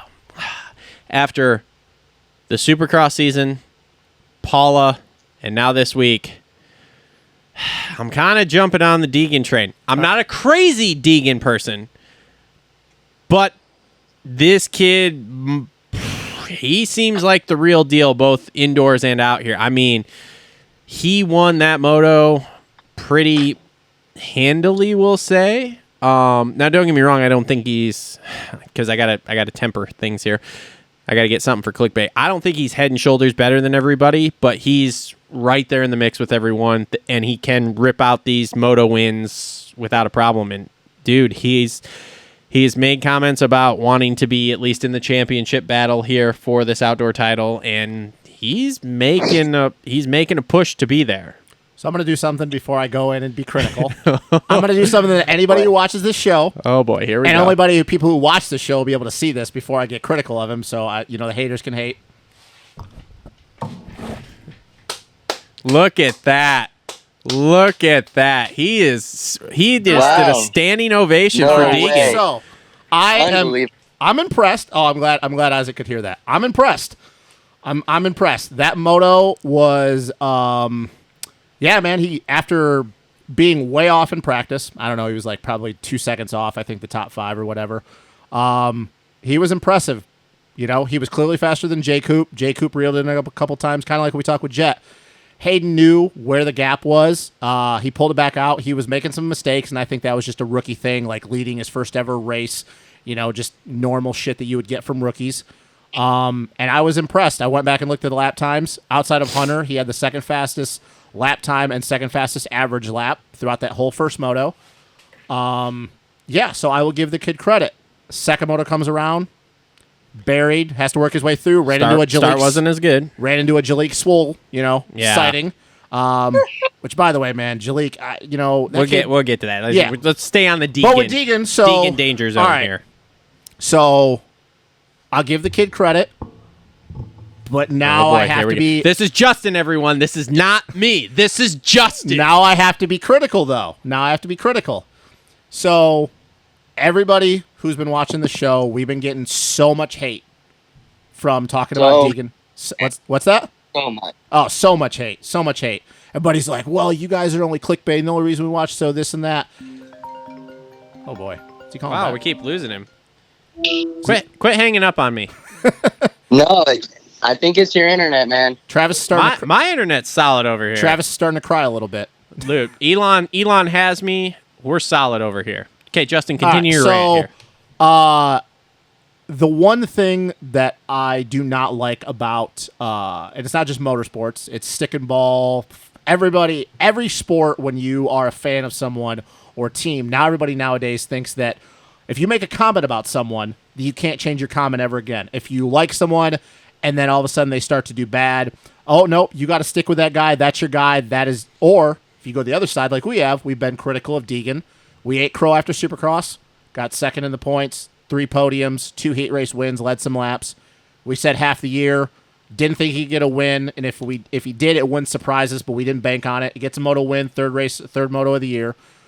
Now everybody's like, oh, you guys are going to you're nut hugging him now. Now all of a sudden, but you can't do that. Like, you were critical of him. I'm not going to nut hug him. We're allowed. Well, we were wrong. We underestimated this outdoor season. We're allowed to change our mind. That's a great thing about living in this country. We have free will. We can change our mind. Also got freedom of speech, bitch. Yeah, exactly. So, hey, I can give the kid credit when credit's due. We were wrong, and everybody. For everybody getting on our ass about, oh, yeah, but he's an outdoor guy, like we called him a supercross guy. Yeah, no shit. You don't grow up learning how to ride a dirt bike on a fucking supercross track. Everybody's an outdoor guy. Just we know that there's guys' attitudes and styles that fit supercross. We think that Deegan is more of a supercross guy. He has more fun. Contrary to everybody believing, oh, he just started riding supercross last year. Kid's been on a fucking supercross track since 2065. Calm her down a little bit. Here's what I'll say, though, about Deegan, though. When you have that much hype, we know the talent is through the roof on this kid. Mm-hmm. You have the following. You're on the best 250 team. Now you've won a moto this early into the year. Here's the thing. Now it's expected of you. Bar's high now. Now's it expected, just like every other rookie. No. What's that? I don't expect him to win another one. Oh boy. So no. They're gonna come for you. Isaac, here's what I'll say about that. Let me preface this. What I meant by that is, now everybody within the industry expects you to win. Maybe some of us that aren't the big believers don't expect it, but now, because everybody said Supercross, oh, it's a learning experience for him. You know what? Yeah, rookie is Supercross. It's a lot different than rookie in outdoors. But like Travis just said, this isn't like somebody is inner circle or us talking dipshits. It's come from the horse's mouth. Hayden even said he wants to be in title contention. It's coming from his mouth. Mm-hmm. He wants to try to win this title. Now you go out and prove it early. Now it's expected of you. Just like every other rookie that's won a race or won a Supercross main, from Ricky to Pastrana to Stu to RV to Kennard to Fortner to AC, and even in 2021 when Nate and Seth won mains and Supercross, what do we all say after Nate, whether Speedway or not? It was expected of Nate to win Supercross mains. It was expected of Seth to win Supercross mains. Yep. Here's the difference. Are you going to crumble or are you going to thrive? If it's anything like Supercross, he's going to thrive. We know the kid has the talent and the grit. But it's a whole different animal when now you're expected to win because you actually went out and did it. Am I saying he can't do it? No. We've been proven wrong twice now. Of course he can do it. He's got the grit, he's got the speed, he's got the cardio. But it's a lot different, though, when you go out and prove it as opposed to, oh, maybe he could do it. Yeah. No, bud. Now you're expected to do it. And it's a thing every time you come to the track, rolling in out for free for practice. You got to be the guy every time now. Yeah. I'm going to be on the other side of it, dude. I honestly think out of almost everyone in that 250 class, to me right now, he's like the grittiest rider out there as far as like moving forward and stuff. RJ. Well, RJ did not get good starts all day. Yeah, yesterday. I would say the grittiness, it's hard to argue that somebody's grittier than RJ. You can put him on the same level. I'll give you that. But RJ, look, dude, that's all RJ is. But Deegan starts are better here. Yeah, the problem. So I don't know, man. I'm gonna say that he's probably, there's a high chance he does this again before the year's over, no matter what anybody else says. But that here at this second moto point. though, like, he's got to have some better racecraft. Yeah, man. I'm not trying to nut hug here, man. But man, that but they're gonna say you are. You can't change your mind on Hayden Deegan. He's fucking impressing me hard right now, dude. It was impressive, man. But that second moto though, this is why I will still stand by the comment that I don't think he can win this title. And you know what? It happened to Hunter. It happened to RJ. We'll get to some other guys when we talk about the 250 segment. But, dude, you can't let Jalek Swole hold you up for 15 minutes. He's only 10 points down, though, right? Yeah, no, it's 10, and it's 2 back to J. Coop. But that's my point, though, is what's going to happen? He worked his way through the first moto at Paula, so we know he can work his way through. But you can't let Jalek Swole hold you up for 15 minutes because these guys are too good. We have a lot to talk about when it comes to that kind of stuff. So, I don't know. Like I said, I'm jumping to the other side. What did you see at the track there? Because we only got to watch, obviously, some of it at home. What did you see, Isaac? So when he got the whole shot, the first thing I said to myself is, don't kill yourself here. You're out front. You know, I know it's a different game when you're out front. It could be easier at sometimes because you're not eating roost the whole time. But I had a spot picked out for photography, right? Because the first turn is a hot spot for photography. I mean, that's where half the Hangtown photos come from, I feel like. But then there's another spot where it's like, okay, cool. And I got some really good shots. They go up the hill. So they make that long sweeping drive up the hill, then they come down. And then there's that straight section. And then they double, and then they go back up the hill. So I had that spot picked out. This kid got so sideways in front of me, almost smoked me, and scared the crap out of me. And you know, he looked good, man. I honestly was waiting for Justin Cooper to get by him that whole time. You know, that track, Dylan Ferrandis said that track was not good at all. He was very honest with me. And, you know, that dirt's a lot different than Paula, too. I was able to stand on that dirt. But, man, I got to say, I was super shocked. I knew he had a shot with the whole shot, but, I mean, when we got like 10 minutes in, I was like, holy mackerel, he's still leading. And it was super impressive.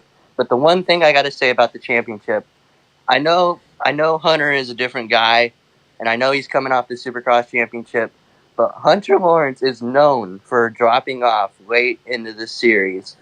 And if Deegan can just be consistent, like I said last week, Deegan can win this on consistency, and I'm telling you right now, it wouldn't be surprised if he has that red plate for a little bit this series. Maybe. So, I mean, he looked really good. Even that second moto, he looked really good. Yes. So I'll say the opposite of Isaac. I don't think he's going to hold the red plate at all this season. It's not because I don't believe. What's that? That ride changed my whole perspective. If he can do that for 35 minutes, yeah, that track was very start dependent. But if he could do that for 35 minutes, man, I don't know. The reason why I don't disagree with anything you just said about like the way he rode. That first moto was awesome, and even the second moto. Hold on, he's doing his with all due respect. Yes, thing, fuck you. But there are some tracks coming up where the outright speed, where he's not. We know that he's not afraid to send it. Like that's all Deegan is just sending it. I mean, dude, when he's doing turn down whips down at Paula, 20 minutes into the moto for no absolute reason other than just because I can and I'm, you know, it loosens me up. I like the whip, bro. Yeah, well, whatever, dude. Whip it good. Like Kida Wolf. Oh yeah, Kida Wolf's my guy.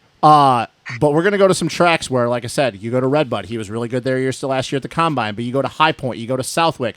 All these tracks that he's ridden before. Mm-hmm. But some of these tracks, though, I don't know if sometimes Deegan knows how to tone it back a little bit. And there are going to be some tracks, and we've seen Deegan get loose a lot. We saw it in Supercross. We've seen it in a free practice Supercross. We've seen it through his amateur career. Hell, we saw it in both motos yesterday. And Paul, the track was trash, but once again, Deegan could ride that fucking track in his sleep. He knows it. Even if it's not the same on Pro Day, he's ridden that track enough when he was living in California. He could ride it with his eyes closed. But there are some tracks, though, where you have to learn to tone it back in the middle of a moto. And if he can't learn that, which obviously he can, he's got the talent. But if you can't tone it back, you're going to eventually land on your head. And that's what, like Unadilla, yeah, you can't go balls to the wall for 35 minutes or you're going to torpedo yourself into the ground, a la like Jett did last year. Mm-hmm. So that's why I believe still, not that he doesn't have the speed, not that he doesn't have the grit, not that he doesn't have the cardio to do it, but I've yet to see Ken Hayden Deegan tone it back in the middle of a moto and still be up front. Because I'll be honest, in the 4 motos, I think Deegan's 100% the whole entire time. Mm-hmm. Like, I think he's going... That's pretty obvious. He's full send, red limit, 110%. He's not going to be able to do that at High Point. Yeah. You can't ride that track at High Point. You can't do it at Unadilla. Southwick, you'll burn yourself out, even though he's ridden Southwick enough. Like I said, we know how Redbud gets. Washougal, you sure as shit can't ride 100% for 35-minute motos. So can Hayden Deegan tone it back and still run up front? That's where I believe why he won't ever hold the red plate, because we know Hunter can do it. We know Joe can do it. Mm-hmm. We know Jay Coop can do it. We know Tom did it in the GPs. We know some of these other guys. And it's the one reason why RJ has never held the red plate outdoors, because RJ doesn't know how to tone it back. Yeah. That's why I don't believe he'll ever hold the red plate this season at least. Yeah. So not to say that he can't be in this championship, but I have to see him being able to tone it back a little bit and then still be up front, and where I can go, yep, nope, this kid totally can win this title. So what was it like interviewing him? That kid is hilarious, man. Like, the first question I asked him was just the about the first moto. That was pretty chill. But then I asked him about his favorite music, and he flat out took his phone and listed like 5 different songs. Like, that kid is unfiltered, which might get you into some trouble sometimes, but you know, it's what we need in this sport, man. We need people like that. Was he real cool when you were like, "Hey man, can I ask you a couple questions?" Or Absolutely. You know, it took us a little bit to get a shot where the sun wasn't in, because the sun was brutal yesterday. Yeah. But yeah, he was cool, and Brian was super cool too, and just that whatever they're doing it right. So yeah, well, that's cool, man. Dude, I mean, I loved it when the music one, which I haven't posted yet. When you ask him, dude, the smile on his face. Oh yeah, man. Let me get my Spotify playlist here. Let me pull this up. I listen to rap.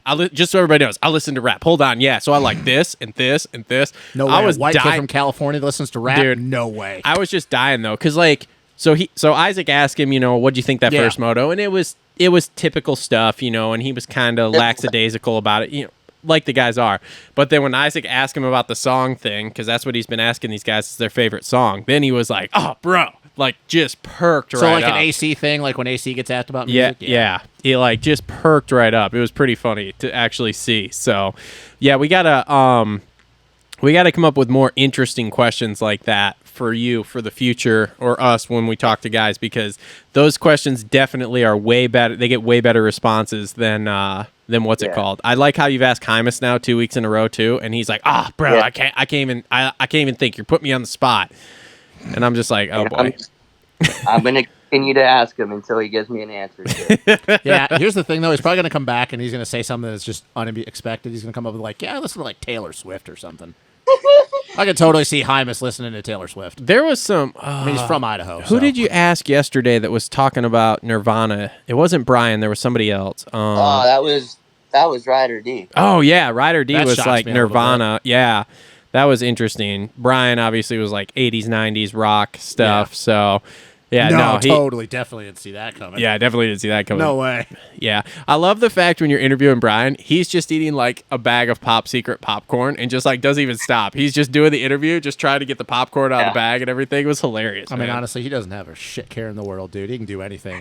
No, he doesn't. It's who Brian is. He's been that way his awesome. Entire life. It's awesome. I can't wait. We need to get some Deegan Danger Zone shirts and take them to him and Hayden at the Nationals. So, absolutely.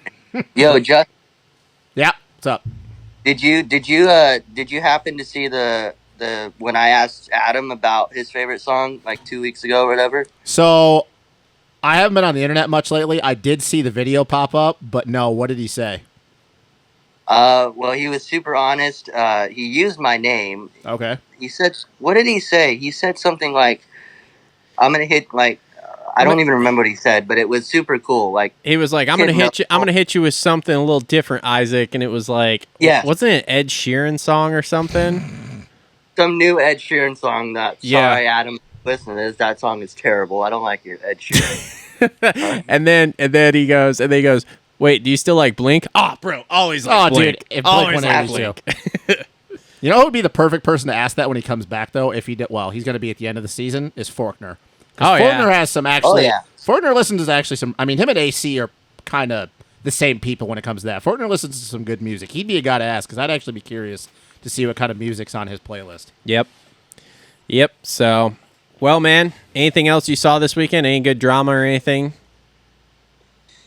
Let me think. Jeremy Martin, that was brutal. That was. We're gonna talk about. Yeah, that. we'll talk about that. That's a too. bummer. Yeah, that was depressing. Big. There's a lot to unpack there with the whole Jeremy Martin situation. So, and then the 452nd moto, that crash was brutal too. Oh yeah, that start crash. Mm-hmm. Yeah, that was a rough one, man. That was really bad. I couldn't tell exactly who initiated that. It kind of looked like somebody like next to Prebula kind of turned I hope right. Chris is okay, man, because dude. Yeah, do you know? Did you talk to Chris yesterday after the race? Was he okay? Because I know you talked to him a little bit. Not after the race, but he looked fine to me when I saw him. Okay. And actually, quick story. So this was a family trip, right? So when we left the track last night, wait, was it last night already? So when we left the track, I was getting in the car and I got my foot ran over by the car. And yeah, so sorry, Mom.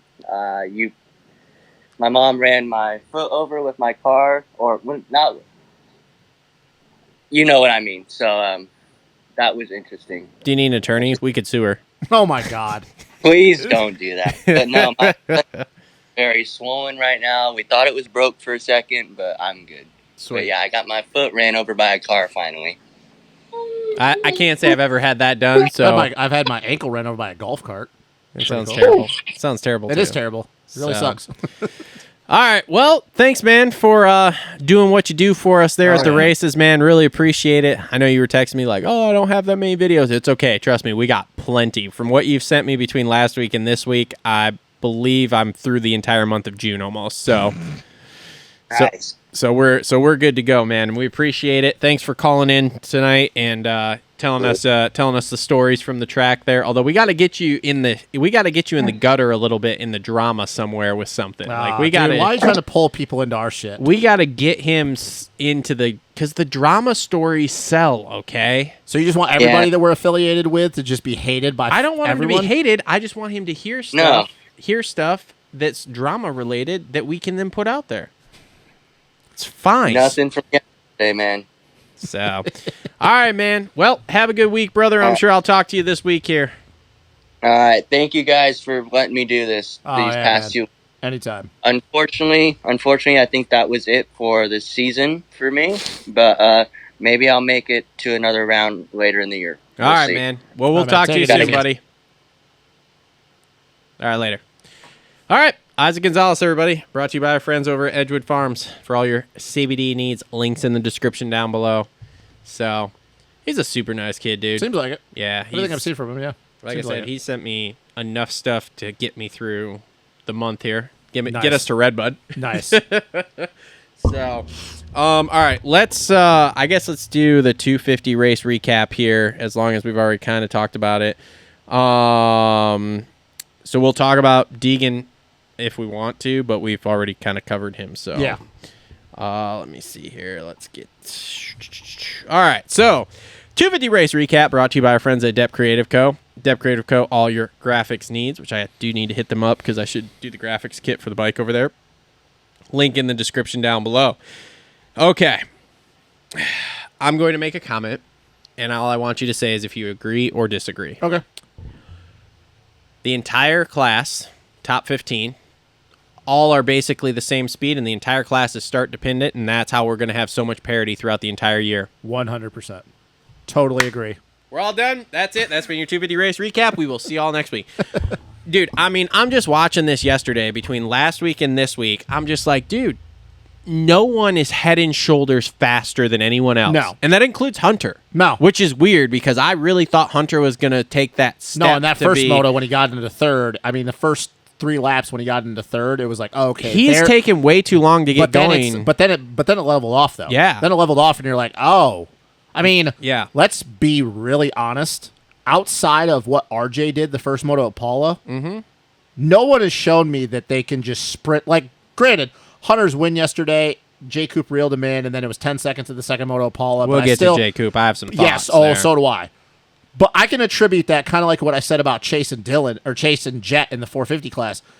Nobody really wanted to go into the red that second moto of Paul with how trash that. They're like, no. Look, man, this track is gnarly. Like, there's no point in sending it literally the second moto of the year. And I really thought that track was what caused that race to be that way. And I believe so. I watched the race yesterday, and I went, nope, this is just what it is. There is just nobody that's head and shoulders fat. Now, I have heard, and we'll start with Hunter because he goes 3-1 again. I have heard he has some sort of injury going on with some ribs or something. He ripped the fascia off of his ribs. Ow. But apparently it's not bad enough. Like, that's what I thought. He ripped. So the week of, I think it was Paula, he ripped the fascia off of his rib, and there was something else that the ribs connected to or something. But clearly it's like not as big of a deal because every time you see him, you never see him grimacing. No. So you hear that and you're like, oh, that sounds terrible, like you just did. Yeah. But apparently it can't be that bad because even when he's doing interviews, he's not grimacing. And let's be like, if an injury is bad enough, like you can get through with adrenaline, but when the adrenaline's gone, you're gonna notice if somebody's got an issue.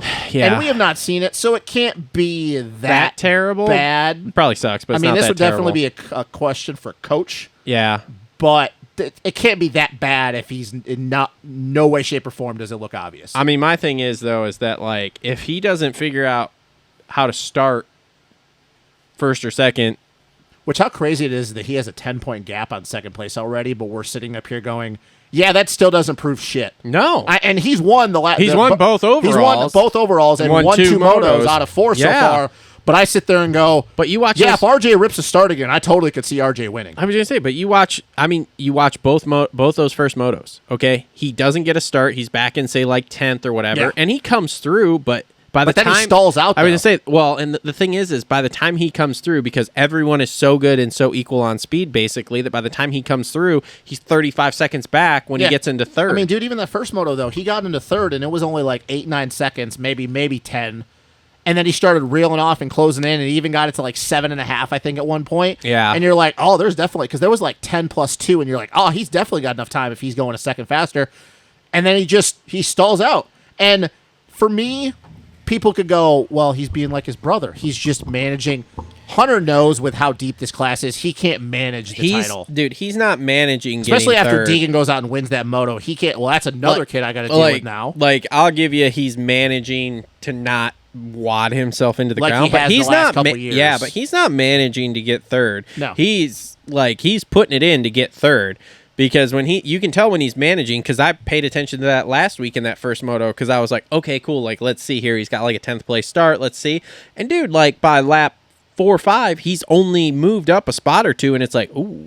And then it takes him like 20 minutes to get into the top 3, and then by that time, like I said, the top 2 are just gone. And now that we're getting away from the shit California tracks, this is going to be.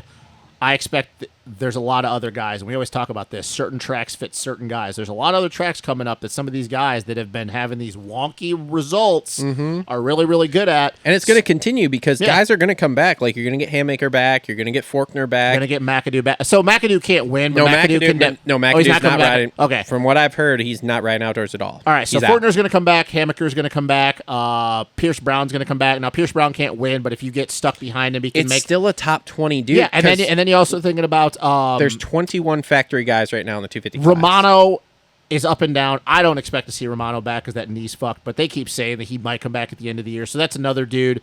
And then you talk about, okay, so then you're going to get the rookies coming out after Loretta's. So Juju's going to be out there. Bennick's going to... So you're just adding more people there. So if you get a terrible start, oh yeah, maybe these dudes aren't faster than me, but I have to figure out a way to pass them. Yeah. You know? So it's going to be more dudes. It's weird to say that the guy who's won both overalls and has a 10-point gap on second place, I still can't go, yeah, no, Hunter's the guy right now. No, he's not. Like, he's not.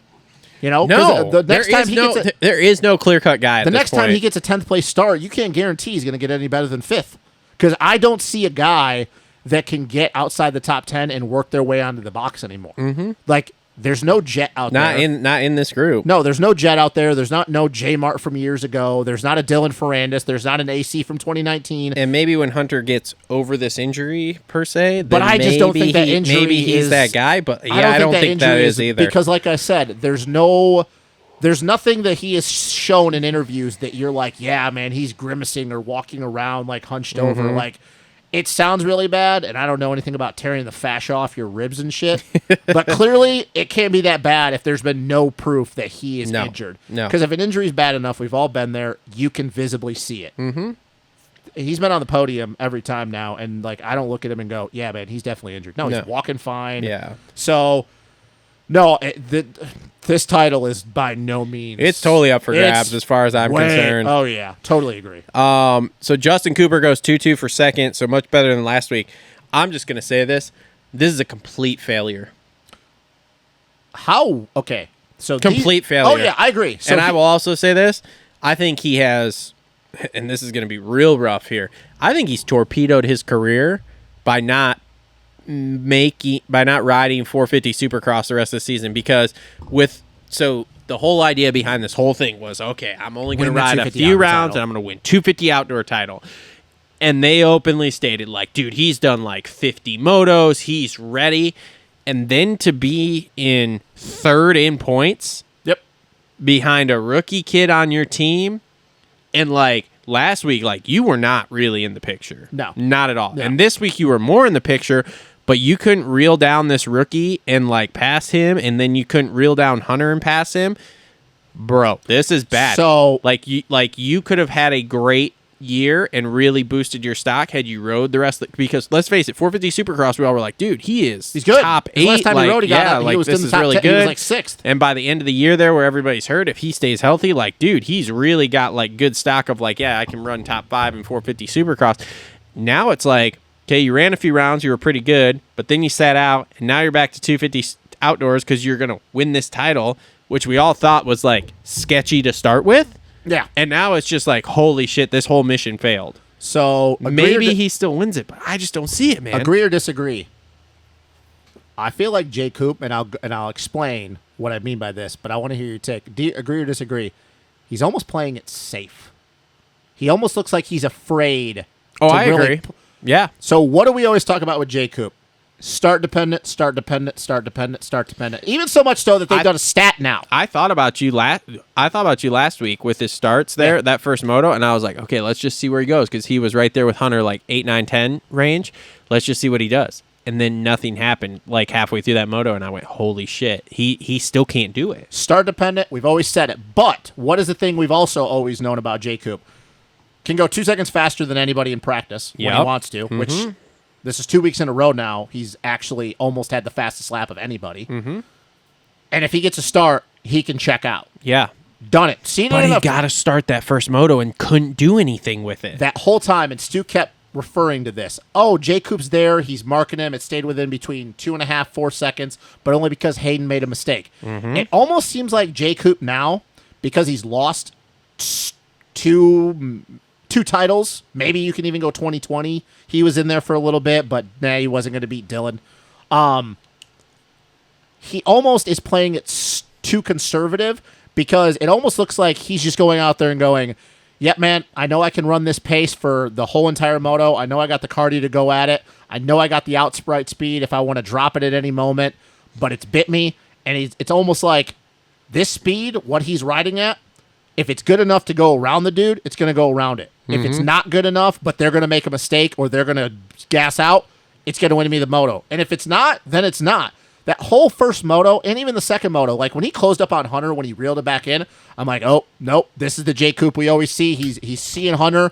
He's closing the gap. His mechanic's telling him he's dropping a second and a half. He's going to pull the trigger. This is when he's going to go forward. And then it just stalled out. And the same thing with the first moto when he caught Hayden. And this is not a knock on anything Hayden did. Hayden rode great. But I was thinking, oh, he's reeling it in, 1.5. He's seeing blood in the water. And then it stayed at 1.5, and I'm like, if this was Jay Coop any time in the last 3 years, Jay Coop's going to try to hammer to go for that win. And it's just like he's almost content with whatever speed he's running. That's what he's going to run. And if it's good enough, I'm like, dude, it's coming to like what we just talked with Hunter. Like, Hunter's not trying to throw away the championship. But Jay Coop, I think, is doing it on another level. It's almost like he just doesn't want to crash. Yeah. And it's like, I've never seen this from Justin Cooper. Since he went pro, it's not great. He has never not gone for the win if he thinks he can win. No. And now he's just like, yeah, nope, if this pace is good enough, we're going to win today, guys. But if it's not, well, so I'm like, what the hell is he doing? I don't know, I've never seen this Justin Cooper before. I'll tell you what he's doing. He ain't winning this title. And if he does, it's going to appear the fact that he just didn't lawn dart himself into the ground, because he's done that in the past. And if he wins this title, I marked whatever timestamp this is, 2 rounds into it, timestamp this comment. If Justin Cooper wins this championship, it is not because he is faster than everybody. It's a Ryan Dungey title. He won this title, and granted, you win titles this way. He won this title because he just didn't lawn dart himself. Because I do not see Justin Cooper. I mean, we saw it at Paula. Like, even the second moto. Like, dude, his speed throughout the 35 minutes, he is not willing to go up and over. I'll tell you, of the first two races here, if we were just to stop right now and say, okay, who are the 2 guys that are going to battle for this title? Hayden Deegan and Hunter Lawrence. Yeah. That's where I'm at this point right now. Two rounds Which is in. wild, because through 2 rounds, and once again, it's only by because they've been more consistent than everybody. It's not because they're balls to the wall faster than everybody. And to be honest, the only reason like they're on the same is because Hunter's won both overalls. Because if you were to ask me as far as like gritty, consistent, I would tell you RJ's better than all of them because RJ's actually had to come from almost last. Yeah, but RJ hit the deck 3 times last week, and the 5.5 this week is kind of like. But look where he came from the first lap. I'm just saying recency bias. I understand what you're saying, and yes, when we dig down into it, it's like okay, RJ's right there too. But I'm just saying, you look at who's up front, who the focus has been on because of their consistent. I like it's Deegan, So I don't know, man. It's a super weird thing. So I will tell you right now, and I know only off the top of my head what it is to fourth because it's Tom, and we'll get to him. He's 22 back of Hunter. The top 5 in points right now. If you were to fast forward and tell me any one of the top 5 are the champion after the way the first 4 motos have gone, I'd go, yeah. Because until somebody goes 1-1, I don't believe any of these guys are just that much better than other ones. Now, who knows? Maybe go to Thunder Valley and one of these dudes goes 1-1. We don't know. But until somebody goes 1-1. At this point, I don't even see it because, like I said, it's all start dependent with them. It's crazy to me. Until somebody goes 1-1, I cannot, without a doubt, tell you who is the best guy in this class, which seems so disrespectful to Hunter right now, the fact that he's won both overalls and he's 10 points ahead of Deegan. But I can't tell you that Hunter is just going to... Dude, because what happens if Hunter just gets 2 bad starts? What's he going to get to third? Okay, maybe that's good, but we're used to guys winning this class because they are just faster than everybody else. The 450 classes, when we get to, they're fast, but they're consistent. Yep. You can go back to AC's championship. So we're going back to 2019. Every dude who has won this title since AC has been because they're consistent, but they're just faster than everybody else. You can go 18 when AP won it because AP was fast, but he was also consistent, and also there was some J Mart fucking broke his back. Yeah. And Zacho got hurt early. Yep. But since 2019, nobody has won this 250 title because they just weren't that much faster than everybody else. Yeah. So... yeah, man, until somebody goes 1-1, I can't tell you. Dude, we could get all the way down to round 10, 1 round before the final round. Yeah. And if it's close, I go, I don't know. Yep.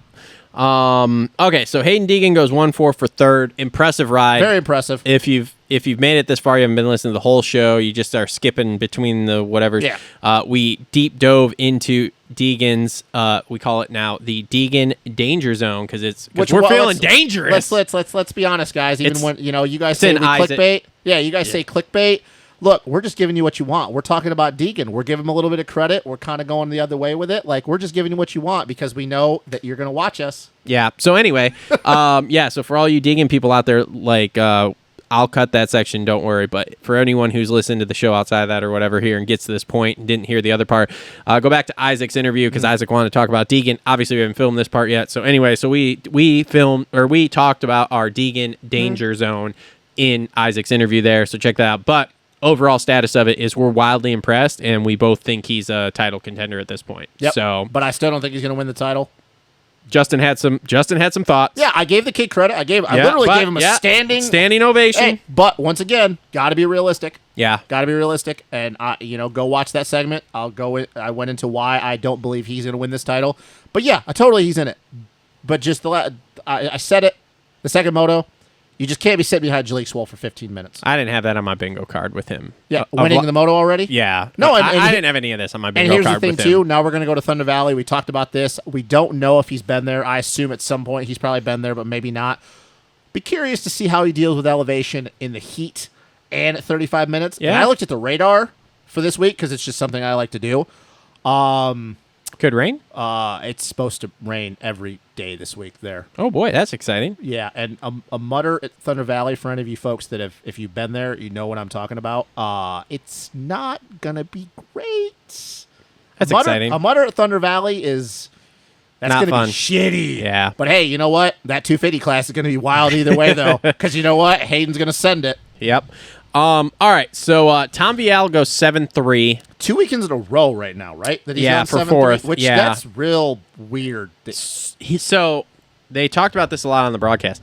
He gets better as the day goes on, as he gets track time. And we've talked about this. Yeah, which we kind of figured was going to happen. He wasn't a fan of Paula, so okay, we'll give you that. He said he liked Hangtown. He did like the dirt, which makes sense too because he's used to those hard pack French tracks. Yeah. So like that made sense to me. I'll be interested to see if he's able to get better because the first motos both weeks he's faded. Which is weird because I don't think it's a cardio thing that he's fading. I think he's just not comfortable with his setup. Yeah.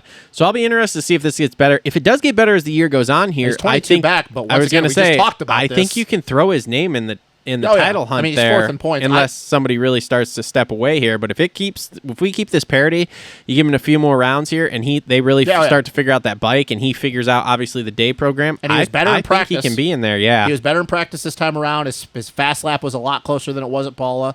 I think give it time. Go to the break. Go to Redbud, and then when he's got another week off or 2 weeks to actually like really really test. Yeah. Yeah, man, I still think he's in it. Like I just kind of said, any of the top 5 dudes, I don't know who's 5th in points right now. Is it RJ? Maybe. Whoever's 5th in points, I know it goes Hunter, Deegan, J. Coop, Vial. And RJ is okay, 5th. RJ. Any one of those 5, I think, right now are in the mix. I think so, too. I really do. So, yeah, I think he's going to get better, and this is to be expected, man. A lot of these tracks he's never been to, given it time. And, hey, you know what? There's been guys that have just been better, but if you're going to tell me that he's going to get third, second motos, and then he's going to do the same thing in the first moto and then get better, dude, it's the same thing with Deegan. It's the same thing with J. Coop and Hunter. Like, he's in this title. I know that he's further back because of his first motos. But, dude, you clean up those first motos, just like everybody else, he's still in this title hunt. He's not out of it, which is wild to say that he's 22 points back, but he's not out of it. So we know he's going to get better. And I think High Point's going to be, because it's a Euro track, it's going to be very interesting to see how well he does at High Point. Because Jett and Hunter, their first time there, they killed it because that is a very European-style track. RJ goes 5.5 for 5th, so consistency. Yeah. I definitely think there's a 4-horse race at this point for it, and I think the 2 that are stepping away are Hunter and Deegan, and that's because Hunter, obviously favorite. Deegan says he wants in this and is proving it week in and week out, and then I think you put Justin Cooper, again, he's there. He knows how to be at the end of the and then titles. RJ has very openly been like, I want to win this out or title too. So he's there. He's got to clean it up a little bit and get better starts. And not go off the track and almost run into a billboard. Not die 27 times in a moto. But he's there. Did you see him at the end of that second moto, though, No. when he finally got around Chance and like Deegan was the only one left to him? Because I was looking at the lap times and I was like, oh, man, he's got like 4.5, 5 seconds. And then he dropped it down to like 2.1. Yeah. I'm like, holy shit, he just went 3.5 faster. Yeah. And then I looked at the lap chart and I was thinking, oh, man, maybe Deegan, because they didn't show. I was like, maybe Deegan made a huge mistake. No, RJ just went faster than everybody. Yes, I was tracking that too because I was like, oh, he's does he's he down have to time? like 2. Does he have time? And then he just ran out of time. One more lap, to be honest. He probably would have had him.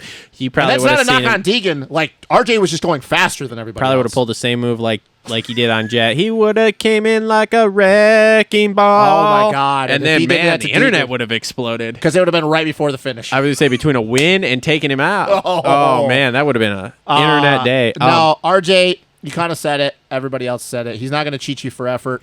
But, man, give him another start, dude, and he might do what he did at the first moto of Paul. He just might run away from everyone. Yeah. Because he's got the speed. We know he's got the cardio. Yep. I really want to see what he does with another start. Yeah.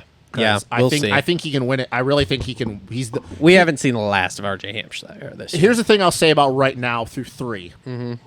And because they're the only ones that have won motos. Him, Hunter, and Deegan are the 3 guys that if they get starts, I'm like, yep, nope, they can definitely pull off this moto. But RJ, I believe every time he gets a start, he can win the moto. Yeah. Whereas with Hunter and Deegan, it depends on who's behind him, I guess. Yeah. All right. So Shimoda goes 4.10 for 6th. Unfortunate. That second one. Do you agree with Stu though that he needs to get a little more gritty, a little more dirty? Yeah, because there was a bunch of times he could have punted Deegan in that second moto, and he's just like, nah. Uh-huh. Like, dude, where is that though? Like, I don't know. I don't. He's fast though. He's been fast because he's made moves through the pack both weekends. Yeah, and like I So said, the speed's there. He's got to get better starts. he sat behind Deegan way too long in that second moto. I'm like, Joe, what are you doing, man? Yep. Guillaume Perez goes 6'8" for 7th. That was a good. He ran up front that first moto for a while. He's the real deal. He is. He's legit. He is very, very legit. And we will see next year when he has to do Supercross. Yeah. Too, Well, I mean, as far as outdoors go, he's legit. That just shows you how crazy our sport is, though, because you talk about Guillaume Perez. He clearly caught the eye of the guys with Brad Hoffman and Bobby Regan and Hendler and Coker to get that opportunity. But I'll just give a little back, like just a little bit of insight into Guillaume Perez before he came over here. Battled for an EMX 125 championship, went up to EMX 250. Team was average, won some races, but never really jumped off the map. Went up and did MX2, wasn't even close to a top 10 guy. And it's such a weird thing to think about, like the fact that this kid was never on the radar. And all of a sudden he comes over here, gets on the top team, and all of a sudden he's top 10. And I expect him to be top 5 the more he goes to these tracks that he hasn't meant to. So it's like, dude, it's just a wild thing to think about. Because when I'm sitting there watching him latched onto the back of Vial, and I'm just thinking, if we would have went back a year ago and these two would have been racing each other over in Europe, that never under any circumstances would have ever been a scene at any point on the track. Not even in the ballpark. Guillaume would have never seen Vial in the same zip code over in the GPs. So it's a wild thing to think about how things can just flip-flop within a year when it comes to riding a dirt bike. Yep. So Kitchen goes 10-7 for 8th. Where did his fucking starts go? He's underwhelming, isn't he? Where did his starts go? Yeah, I know. That's what I'm talking about. It's underwhelming. He's been dicking around in the pack for the last 4 motos. His speed's been there, because if you look at his lap times, they're there. Yeah. But I'm like, and now even with the greats, you would have thought, oh, dude, his Supercross starts. They had issues with the greats, because the greats are different. Yep. They didn't get the new ones in, but then they practiced all week, so it's like, okay, it should have been better this week, and it was with Cooper and Deegan, but like the rest of it's like, I don't know. And I solely believe his thing is just like, we've said this, it feels like we're saying this about everybody, but this is definitely a start, because you look at his lap times, you look at his practice laps, and you're like, dude, he's top 3 speed. Yeah. I don't know what he's doing. I don't know, man. It's weird. He's got his foot out the door there. What's it called? Yeah, that could be. And he's going to PC. Yep. It will be interesting, though, because we are going to Thunder Valley, and we saw what he did there last year. So do we see him turning around at Thunder Valley? Because that was kind of the jumping off point for him last year. So who knows? Coming into a track with good juju, like, you beat maybe. Jett, we'll see. Yep. All right. So speaking of actually having start style, though, Jalek Swole's starts are great. Definitely knows how to make that bike 1,000 feet wide. Dude, I don't know how he didn't take that kid out, though, when he went off the track. Like, first off, let's just say Hangtown. I don't have anything against you, but that hole where they can walk right there, right next to the track with no fence between them, that's sketchy. Because at first I was like, what is this kid doing? And then I noticed, like, later, like, oh, you come out of that tunnel, walk down along there, and go somewhere over there or whatever. And I'm like, ooh, that's... Because there's no fence there. So, but yeah, so he goes 9-11 for 9th. That second moto was so interesting to me, man. Oh my God. I really thought him and Deegan were going to get into it at some point. I did too. I can't believe he yanked a whole shot last week. That was weird. I mean, he's 150 pounds soaking wet. Yeah, I don't know. Hey, you know what, man? Kudos to him. We are super hard on Jalek Swole. When you ride like that in the second moto, it shows why he got a shot all those years ago from Bobby Hewitt. Yeah. It's just like, dude, why can't you do... Because here's the thing, 9-11, and you'd be like, that's not great. Yeah. But then you watch how he rode the second moto, and you go, dude, if you give me 9-11, but you give me that kind of effort every moto, I got no problem with you. Yeah. Because if you show me that you can actually ride like that, and I don't care if it's 15 minutes, because let's be real, Jalek's not getting paid to win. We know he's not getting paid to win. He's getting paid to be the next guy outside of RJ. Yep. And ride like that, bro. And there's no reason to be hard on you. Like, dude, he was giving it max effort. I don't care if he was riding a wide bike and holding up Deegan or not. That's part of the game. Yeah. Kudos to him, man, because I will say, I know 911's not great, but I'll give you a round of applause. Like, he rode good yesterday. Just ride like that every weekend and you won't get shit on. I've been more impressed with him this year. I have to back off because I was a little harsh on him last week. Now finding out that, like, oh, he fell, thought he broke his arm again, and his arm was completely numb. Okay, cool, like, whatever. But hey, man, you ride. Hey, I don't care if you get 911 every round from here on out, but you ride like you did yesterday. Yeah, dude, that's why you're getting paid to be on a factory team. Just ride like that. Yep. Ryder D goes 8-13 for 10th. That's okay. I mean, we kind of talked about what's his ceiling, and didn't we kind of say 7 to 10? Maybe he's getting decent starts. He's running up front. I mean, he was there in that second moto. Like, Yeah. what was it at the one point when like from Hymas all the way back to fourth to 15th, seventh or something? was just Yeah. freight training like within 5 seconds. So yeah, that was okay. Here's an interesting one. So Max Volan goes 11-12 for 11th. And I at would his have thought home at race. Hangtown he Yeah. would have been really good. So I don't know what's going on there. I don't either. That's Interesting. we'll see. What are your thoughts here? Next guy, Chance Hymas goes 18-6 for 12. I wonder what happened that first moto. Did he crash? I think he just got a bad start. So I think dude, this is once again, man, I feel like this is going to be the theme this year. I think it is so much of where you start. yeah, Like, dude, because when he got the second moto, he was just solid. Yeah. The whole moto. And finally, obviously, Hayden got around him with like 4 laps to go or 5, and then RJ got around him with like 3. I didn't expect him to do that well that quickly. I thought he'd be building, and then by the halfway point, like, okay, this is when we start getting closer to the top 5, but not consistently.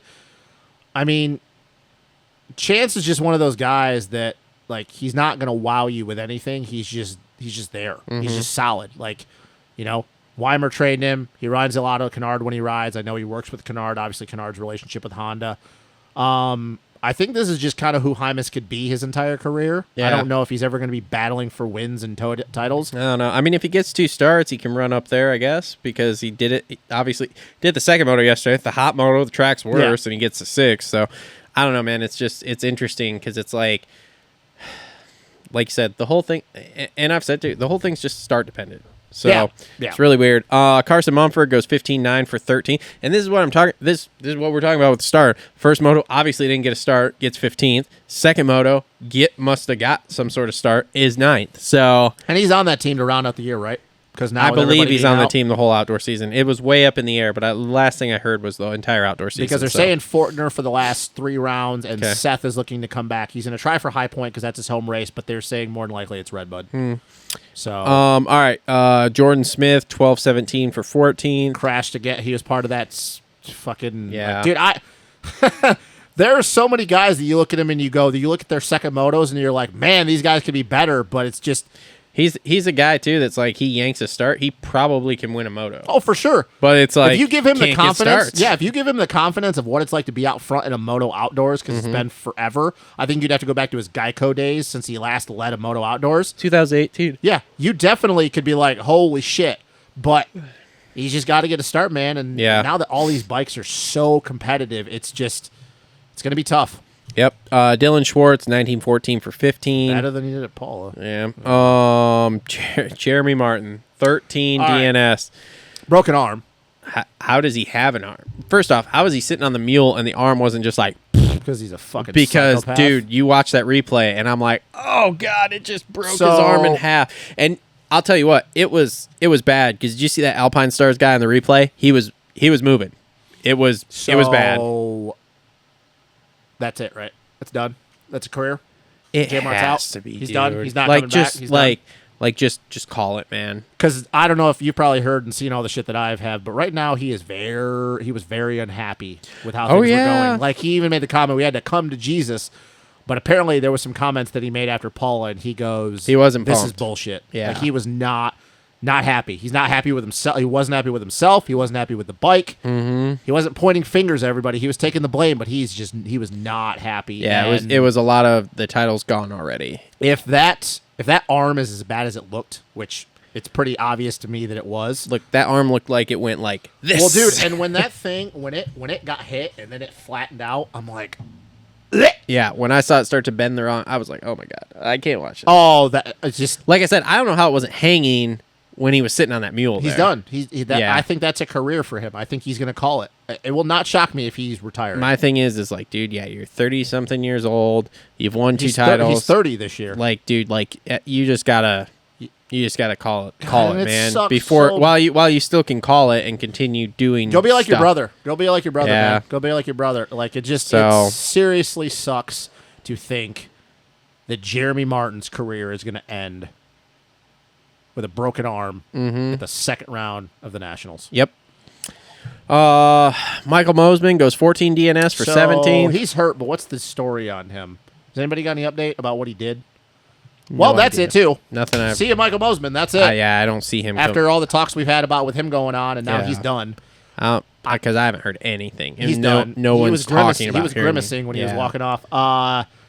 You think they push Pierce Brown to come back now, too? Because Caden Braswell has been okay, but that team is not I don't know. pumped right now. I don't know. I would not be shocked if Pierce Brown starts to get a little birdie in his ear and be like, hey, man, you good to go? You good to go? I don't know. When Caden Braswell is your only guy riding out there after how well your season has gone in the last 2 years, Yeah. I feel like there's going to be some pressure on Pierce Brown to come back. Maybe. Talon Hawkins goes 21-15 for 18th. Can I be honest? I kind of forgot he's even been there. Is that a dick thing to say, or is that just honest? I didn't because I picked him for fantasy. Because I thought with the Heat being from Florida, Is that like and a rude thing to say, or is just? Nah, because he hasn't yanked a start in any of these to But I don't even be know relevant if he can, up there. though. I don't know if he can he either. be relevant? Like, because dude, he's not been on the radar at all. I mean, let's face it. Okay, to be honest, all of the top 20 could completely invert, and it wouldn't surprise me. Yeah, I mean, honestly, if you told me that Ryder D yanked a hole and he led for 20 minutes, I'd be like, yeah, probably that at some happened. point. Yeah, and Talon Hawkins was second because he was second off the line. Yeah, Totally. Yep. It's like, how wide can you make your bike? Yeah, Caden Braswell 27-16th for 19th. He's just, dude, if he's putting it in the top 20, I think it's a win for him. I think so, He's too. not been a kid his entire life that, I don't care if he won the Nikki Hayton Horizon Award. Nobody expects this kid to win. No. Nobody expects him to be top 5. No, Marchbanks 16-30 for 20th. Cooksey apparently is going to find out why in the hell he's on at 250. Yeah, that's weird. Like, why the fuck are you riding I made a at comment 250? about that last week of like, oh, sorry, we thought he was riding like, 450. Why are you riding of Actually- all the years? Actually, I heard he lost a bunch of weight. I don't care, dude. With the depleted 450 I don't- field, he would be yeah. like the 6th place guy right now. Yeah, I don't know. Okay, so now we're outside the top 20. So Jett Reynolds, let's talk about Jett for a second. Jett Reynolds goes 17-35 for 22nd. Very impressive. I'm actually impressed with So him. am My eyebrows are raised because I literally thought we were going to talk about a guy a factory PC guy going like 25-25 for the first 5 rounds and then getting hurt and being done. So And he was good until he made that mistake coming down the hill in the first moto. I know it was only so many laps. Was that a little scary to you too? Because like anybody anybody coming third down gear that, wide open coming down that hill. yeah, and anybody coming down that left side coming up the hill, he crashes like that. Like he's we honestly, got a Cooper Webb, but head on. Honestly, and this is really dark, but I was waiting because the angle we were looking at from the back, side for him. I was totally waiting to see a dude just come out of the picture and smoke him in the side of the head. I was like, oh please God, no, get him off the track. I know it was only for like a split second, but I'm just thinking, dude, you're gonna get smoked in the head. Yeah, that was a bad situation. I'm impressed. His starts are decent, and like proved that he's top 15 speed without he runs a up problem. But now we have to kind of level it off and be critical. Now we're getting out of California, though. Yeah, so we'll see. So I'm not saying this is going to happen, but he could go to Thunder Valley this weekend and go 2020, and it'd be like, well, that's kind of the guy. If he gets points every round, I think it's a win for him. Well, it's a win for him, but it's not a win for Mitch Payton. Well, no. But you know what I'm saying? Like, we're out of California now. We're away from 2 tracks that he knows. Now we're going to really see. And, hey, man, if he goes 15-15, I'll be like, you know what? Better than what we thought. Yeah. Because I was really thinking this kid was going to be fucking around outside the top 20 to 25, to be honest with you. Like, so, jeez. Anybody else you want to talk about? Derek Kelly was 23rd with a 24-29 or 24-19 on the day, but he's struggling with bike setup. Well, yeah, I was just about to say that he was not super pumped at Paula. Yeah, he said he went through 6 sets of forks and 4 different shocks this week. And I also think, I don't think it's as bad, but I think Varese is kind of dealing with the same thing. They're kind of just not super pumped. So I kind of look for him when they get a setting to be a little bit closer to the top 15. Same thing for Varese. I mean, Varese is good outdoors. Yeah, I mean, this class is just wide open, dude. This class, like I said, you could invert the top 20, and I would not blink an eye. It's super wide open. I expect a lot of the same shit we've seen through 4 motos for the rest of the. Because that's the crazy thing, man. I don't see anybody really pulling away at any point. Because, like, if you just had a crystal ball and you tell me we go to Thunder Valley, and you tell me that Max Bolin wins the first moto and Levi Kitchen wins the second moto, I'd go, yeah, totally. Yep. Sure. Like, and Hunter's still the points leader, and now all of a sudden RJ's second in the points, Deegan's third, and I'm like, yeah, no, I could see that. I could totally see that. Like, I don't remember a time where, I mean, the 250 class is always crazy. Let's be real. Even in the last 2 years when Jett has been quote unquote dominating, it's still Like, you never know. You never knew last year. Like, outside of Jett ripping a hole, you'd be like, yeah, Joe could win, J. Coop could win, but Jett's going to win the second moto, or Jett's going to win the first moto, and then something's going to happen in the second moto. It's always wild. Mm-hmm. But I don't remember a time where it's been 15 deep. Yeah. Like, let's be honest. We could go to High Point in 2 weeks, and Jalek Swoll could do what he did however many years ago and win the fucking first moto and almost win the overall. And I'd be like, it's 2023 in the 250 class. Yep. But I also don't remember a time where the 450 class has been this uninteresting outside of 5 guys. Yeah. Like, this is not a knock on the privateers. We are about the privateers on the show. I love seeing all these dudes getting a chance. Mm-hmm. But I don't remember a time outside of 2008 where a guy like Jerry Robin, and this is not a knock on Jerry, you're just the first name that came to my head. Is running 7th and maybe could get a top 5 at some point this season. Yeah. So interesting. Jett's gonna go 1-1 at Thunder Valley. I don't know. He hasn't had the best luck at Thunder Valley. Maybe if there's gonna be any track that he doesn't win, it could be Thunder Valley, but more than likely he's gonna go 1-1. Does Blake Baggett show up, pass him on the outside? No, he's too busy.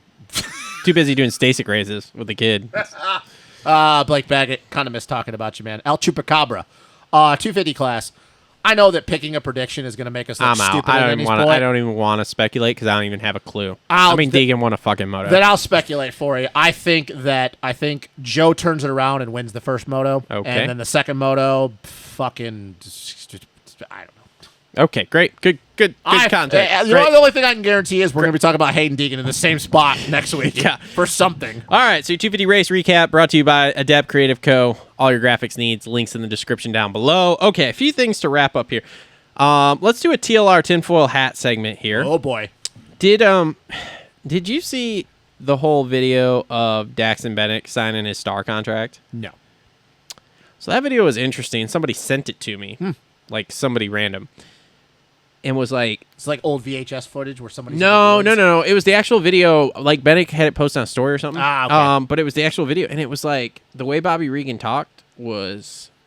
So, Daxton was paying for his ride and then did good enough that now he's got a contract.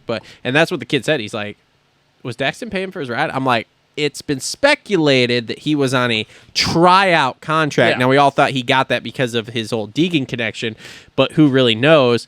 but man, the way Bobby Regan spoke in that video, which was super interesting, was like he paid to be there, which okay, but we know that's pay to play is a huge thing. It always happens, but it's super interesting because you don't usually say the quiet part out loud like that. So that was if you do, you don't ever usually hear it. You don't ever see it on video or hear it out of the owner's mouth themselves. But I think honestly at this point, Bobby Regan doesn't give a shit about anybody. I think he just is kind of like, well, it is what it is, and I have the best team, and what are you guys gonna do about it? Yeah. So look, if y'all want to line up and pay some money, you can ride a Star Yamaha. Yeah, I mean, it's only going to cost you a couple $100,000. Mm-hmm. But Dak's parents have money, and that doesn't surprise me and whatever. That team is just, it's very weird to me, that team, because, okay, so you look at what that team lineup's going to be next year, and this is not going in order of who I think is number one and who I think is last. But this is the lineup you're going to have. Now, Max Volan, still super blows my mind. Weird. Hayden Deegan, Nate Thrasher, Guillaume Ferez, Dax Bennick, Nick Romano. It is wild to me that you look at that team of those guys, those names that I just said, and you go, that's the strongest team in the pits next year. Mm-hmm. Like, outside of PC having... Well, no, it's just going to be Seth and Fortner and then Ryder D. The Star is the strongest team next year. Like... I look at them and I go, all those dudes are super accomplished. But it's like, none of them have won a championship. There isn't going to be anybody that's won a 250 title, I don't think, next year riding, which is going to be weird. It's just, there's going to be a huge black hole in the 250 class. Well, that's great, though, because the parity is going to be through the frickin' roof. It is. I mean, here's a crazy thing, too, is we talked about at the beginning of the Supercross, before Supercross, and we go, Star's on a kind of a downward spiral. But then you look at how the year went, how the year's going, and you go, Deegan and Nate Thrasher are going to be title contenders next year. They're going to be guys that you're going to look and go, Yep, nope, those dudes definitely can win titles next year. That's fucking wild to me. Yeah. And I'm obviously a Nate Thrasher guy, but at no point have I ever thought that, like, yeah, Nate's going to be one of the 5 guys that's going to be battling for a title next year. Dude, Star's going to have 2 guys that you're going to go, yep, both of their guys could win titles. Yep. So. All right. So that's our TLR tinfoil hat there. Let's do Holster Co. Reload Rant. Can we talk about these fucking post-race sound tests? Like, why the fuck are we doing a fucking sound test? God, I love sound tests. After the fucking motos. Yeah, it's great. We're not Formula One. We're doing a weigh-in at the weigh-in bridge before you go in, Parfumé. Like, I'm just like, what the fuck are we doing? First off, you pick, like, a super hot national. You couldn't have done it last week at Paula when it's, like, 70, and it's like, okay, cool. No, you pick a fucking one where it's 95 degrees, and you're going to make the guys walk over to the... Like, that's the stupidest fucking thing I've ever seen in my life. The sound test thing is weird, man, and I go back to the days of Arena Cross where, like, our sound test decibel, and I don't know what it is these days, but, like, we were at 110, and there's no way it's not 110 anymore. There's no fucking way. We used to stuff shit in the airbox. Yeah, I give AMA props because they are trying to crack down on stretching the rules. I don't know if you've heard. So they've got, what was the guy's name? He used to work for JGR there. He used to be the motor guy. Dean Baker? Yes. They've brought him in to He's check, a good guy to bring in. check He knows different, what he's, to check different stuff. They also had a tool that they borrowed. Maybe it was from JGR. I can't remember. I don't know, sometime in the last month here, that they could run over frames and swing arms to check thickness of metal. It's good. Because we all know how that goes. So I give the AMA credit for their trying to cut down on this stuff here, because for a long time it's been wide open. We've all talked about it. But, dude, can we just do sound tests like after practice like normal and not make these guys after a 30-minute moto? How about we just make it to the point that we go like the GPs and we actually have true Worx bikes and just... make it fair. I'll just be real honest. Outdoors, I don't give a shit about sound tests, to be honest with you. I just said Supercross is a different animal because of being in the building, but outdoors... I just think with all this bullshit with, like, everybody... How about just we be like the GPs and we just let these guys have actual Worx bikes instead of doing production bikes? Yeah. It's fucking stupid. I would really... Why? Who gives a shit? We're at the professional level, and I know that there has to be a little bit of, like... We got to narrow the group, but let's be real. This isn't Formula One where, like, it's Red Bull and then it's everybody else. All these teams have close to the same amount of money. Yeah. They all have the same great minds working for them. Who gives a shit? Like, we know that there's no privateer that's ever going to win a 250 or 450 moto, outdoors at least. Supercross, some wild shit could happen, but outdoors it's never going to happen. So we're not trying to close up the gap because, I'm sorry, guys, the gap's never going to be close. Yeah. So, all right. Holster Co. Reload Rant. Did you see the press release about Benny Bloss signing with Beta? That was my next thing to talk here. So Beta is coming, which is weird because after like 4 years. I was gonna say, so we've heard they were, and they've had a GP team for the last 2 years, and then I heard it wasn't going to be a thing, and then all of a sudden it comes out, yeah, we signed Benny for 2024. Yeah, which in all reality, and no offense to Benny, but that's the kind of guy they can get because I haven't heard great things about that bike from the GPs. No, the bike's terrible. I mean, Van Horbeck only did well on it last year because it's Jeremy Van Horbeck. Ben Watson has had a shit year, and Alessandro Lupino is just dicking around in the Italian championship. So, like, the bike, dude, it's not great. I've heard it's heavy. It's like there's a lot of people that said it's like riding an old generation 4-stroke. Yeah, it's just fucking. It's heavy. It's top heavy. It's sluggish. It's just weird to ride. The ergonomics of it are off, especially when you start getting into the really choppy shit where it's like square edge after square edge, cupped out, rut, so on and so forth. Then you're into it feels weird. All people too, Benny, a guy too, and this is weird to say because it's not something we normally talk about with riding dirt bikes. The stature of a guy like Benny, and you're going to put it on a bike that's like like to set the bike up. But that's Benny's like, you got to think about it though. That's probably about the best guy they could get for that. And Benny had a really great Supercross season until he got hurt. The best ever. He finally made it through until the last couple rounds. Yeah, it's also weird too because I think it was Carlin Gardner. Remember Carlin Gardner? He's been like the off-road manager of that team since they brought a team together over here in the States. Yeah. That's not going to go well. I don't see that going well. It's not going to go well. I don't see that. I'll be surprised if it does, but I mean, it's another team. Hopefully Benny's getting paid. And then we're going to look, I assume at least his dad's not paying money for it. Yeah, I assume he's going to get paid. Yeah, I assume it's going to get paid. He's got to be getting paid. It's a factory ride. It's going to get paid. I don't know how much. It's probably going to be like JGR used to be, where it's performance-based, which Maybe. I don't really know how you can negotiate that contract for a guy like Benny, but whatever. Good for him. Like, he's on a factory bike. It's another team giving guys rides. Mm-hmm. Since we're kind of rounding this down, I'm going to kind of jump around because I only have a few more things to talk about. I got one more thing here. Okay. What's I want to talk about. WSX announced their Singapore round. Yeah. So that's kind of cool. Oh, that's not where I thought you were going to go. I thought you were going to go with Kenny's contract being leaked. Oh, no, I haven't seen this, was it? Oh, $6.5 million over 3 years. So $2 million a year. Okay. No. Progressively more as the season goes. Dude, he's looking at $3.5 million for the third year. Oh, so you're talking like $1 million. And then it goes up as the contract goes on. From WSX. Yeah. $3.5 million to ride for the third year. 10 races. When I saw that, I'm like, no fucking way. Hey. Well, you know what? They're going to burn through that $50 million real quick if they're just throwing around money like it's water.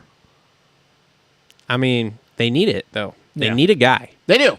So because, I mean, we've seen the lineup. And outside of him, Joey, Justin Hill, and Dean Wilson, it's not spectacular. Yeah, and they need a guy to legitimize it somewhat. Yeah, and I mean, he's the perfect guy to do it. Mm-hmm. But here's the thing, and we didn't really talk about this. We kind of talked about it on the preview show, but I didn't really go deep dive into it because it was pointless because he wasn't racing and we knew it. And then obviously I wasn't here for Paula. Glad Kenny's still in the sport. He's great for the sport. I've always loved Kenny. One of the most naturally talented dudes to ever throw a leg over a dirt bike in any discipline. The only thing I hate about all this is the fact that he teased, I want to ride outdoors. I want to win a championship. Dude, we know that you're doing this for the money. Just come out and say it. Nobody's going to bat an eye the fact if you come out and say, this is about the money. Because he didn't he changed his wording because he was doing all those interviews. Yeah, I want to win outdoors. And then he made, I don't know who he was talking to. I think it was Michael Lindsay. Maybe been somebody else. He goes, but only riding Supercross will lengthen my career. Dude, stop. That's bullshit and you know it. Like, I don't know. I don't have a problem with Everybody him. talks about it. What? About how not riding outdoors will make your career go longer. That's not what I'm arguing. What I'm arguing is don't make a comment that you want to win the outdoor title and then a month later come back and say, oh, no, but it's about lengthening my career. I'll be real honest. I didn't think he was going to ride outdoors from the start. I was very shocked when he said it. That's what I mean. Because we all know he went to Hemp so he could ride Worlds. And that's what I mean. Don't make a comment like that because I know that we in this sport like to gloss over things. But it kind of makes him look like a jackass because we all know why he's doing what he's doing. If he never would have made the comment, I wouldn't be saying any of this. But don't come out and say to a bunch of different people, I want to win the outdoor title, when we all know you're not riding outdoors. Yeah, I guess. I don't know. Like I said, I didn't really have any thoughts of him actually riding outdoors. I just think it was ridiculous. It's all about, dude, if it's for the money, like, just say it. It's all nobody's going to, that's the whole point of making a career out of something is for the money. Just say it. It's for the money. But yeah, when I saw that contract, I was like, damn. Yeah, that's a good one. That actually might be the single most amount of money anybody's been paid just to ride. Like we all know Stu back in the day and Chad and Ricky, but they were making money off of their contract bonuses and other, which they were making way more than $3.5 million a year. Well, not Ricky. Well, because Ricky was just like, I'm going to win the title anyway, so just pay it all. Yeah, but we all know Stu. Some of his numbers were ungodly. Mm-hmm. But I think this is the most amount of money that somebody's just been paid from one single entity. Yeah. That's a lot of money. Mm-hmm. Better hope he wins that championship. We'll see. Hey, look, man. Even if he lines up for one round, it's a better money spent than Davey Coombs to pay Eli to not ride at all. Yeah, I don't know shit. I'm just kidding. I don't know if that check cleared or not. It probably didn't clear. Let's be real. I'm not sure if it was sent until it was. Yeah, probably anyway. not. It was just like good faith, right? Yeah. Handshake deal. Fucker. We're coming up on that first round being in Redbud, so that's crazy that we're already going to be. We got a few weeks here. Hurlings went 1-1 today. Don't ruin it for me. I haven't watched it yet. Oh. I saw he won the qualifying race. Oh, yeah. It doesn't surprise me, though. They were at what's they it called? still keep... Oh, yeah. Kegums. Yeah, they still keep shoving it down people's throat, though, that he's thinking about it, and now it keeps getting saying, it still might happen. That he's coming here. At least for one race. Oh, this year. Yeah, Oh. for one race. I was like, he's coming. Oh yeah, no, for Before one the race. career's this year. over, Yeah, he's yeah, for sure. coming. He's already made that comment that Yes. it's happening whether they like it or not. I have been hearing, and I heard this rumor before the season started. This was way back at Supercross because of the way their break lines up for their summer break. Sounds like there's actually some guys, like top guys, that are trying to come over for Southwick. That'd be cool. So that'll be interesting if that actually surfaces, because our 450 class needs some depth. Yeah, that'd be super cool if it happens. So That'd be great, though, to see Hurlings come over for Southwick. yeah, I'd like to see it. I would too. So, all right, anything else?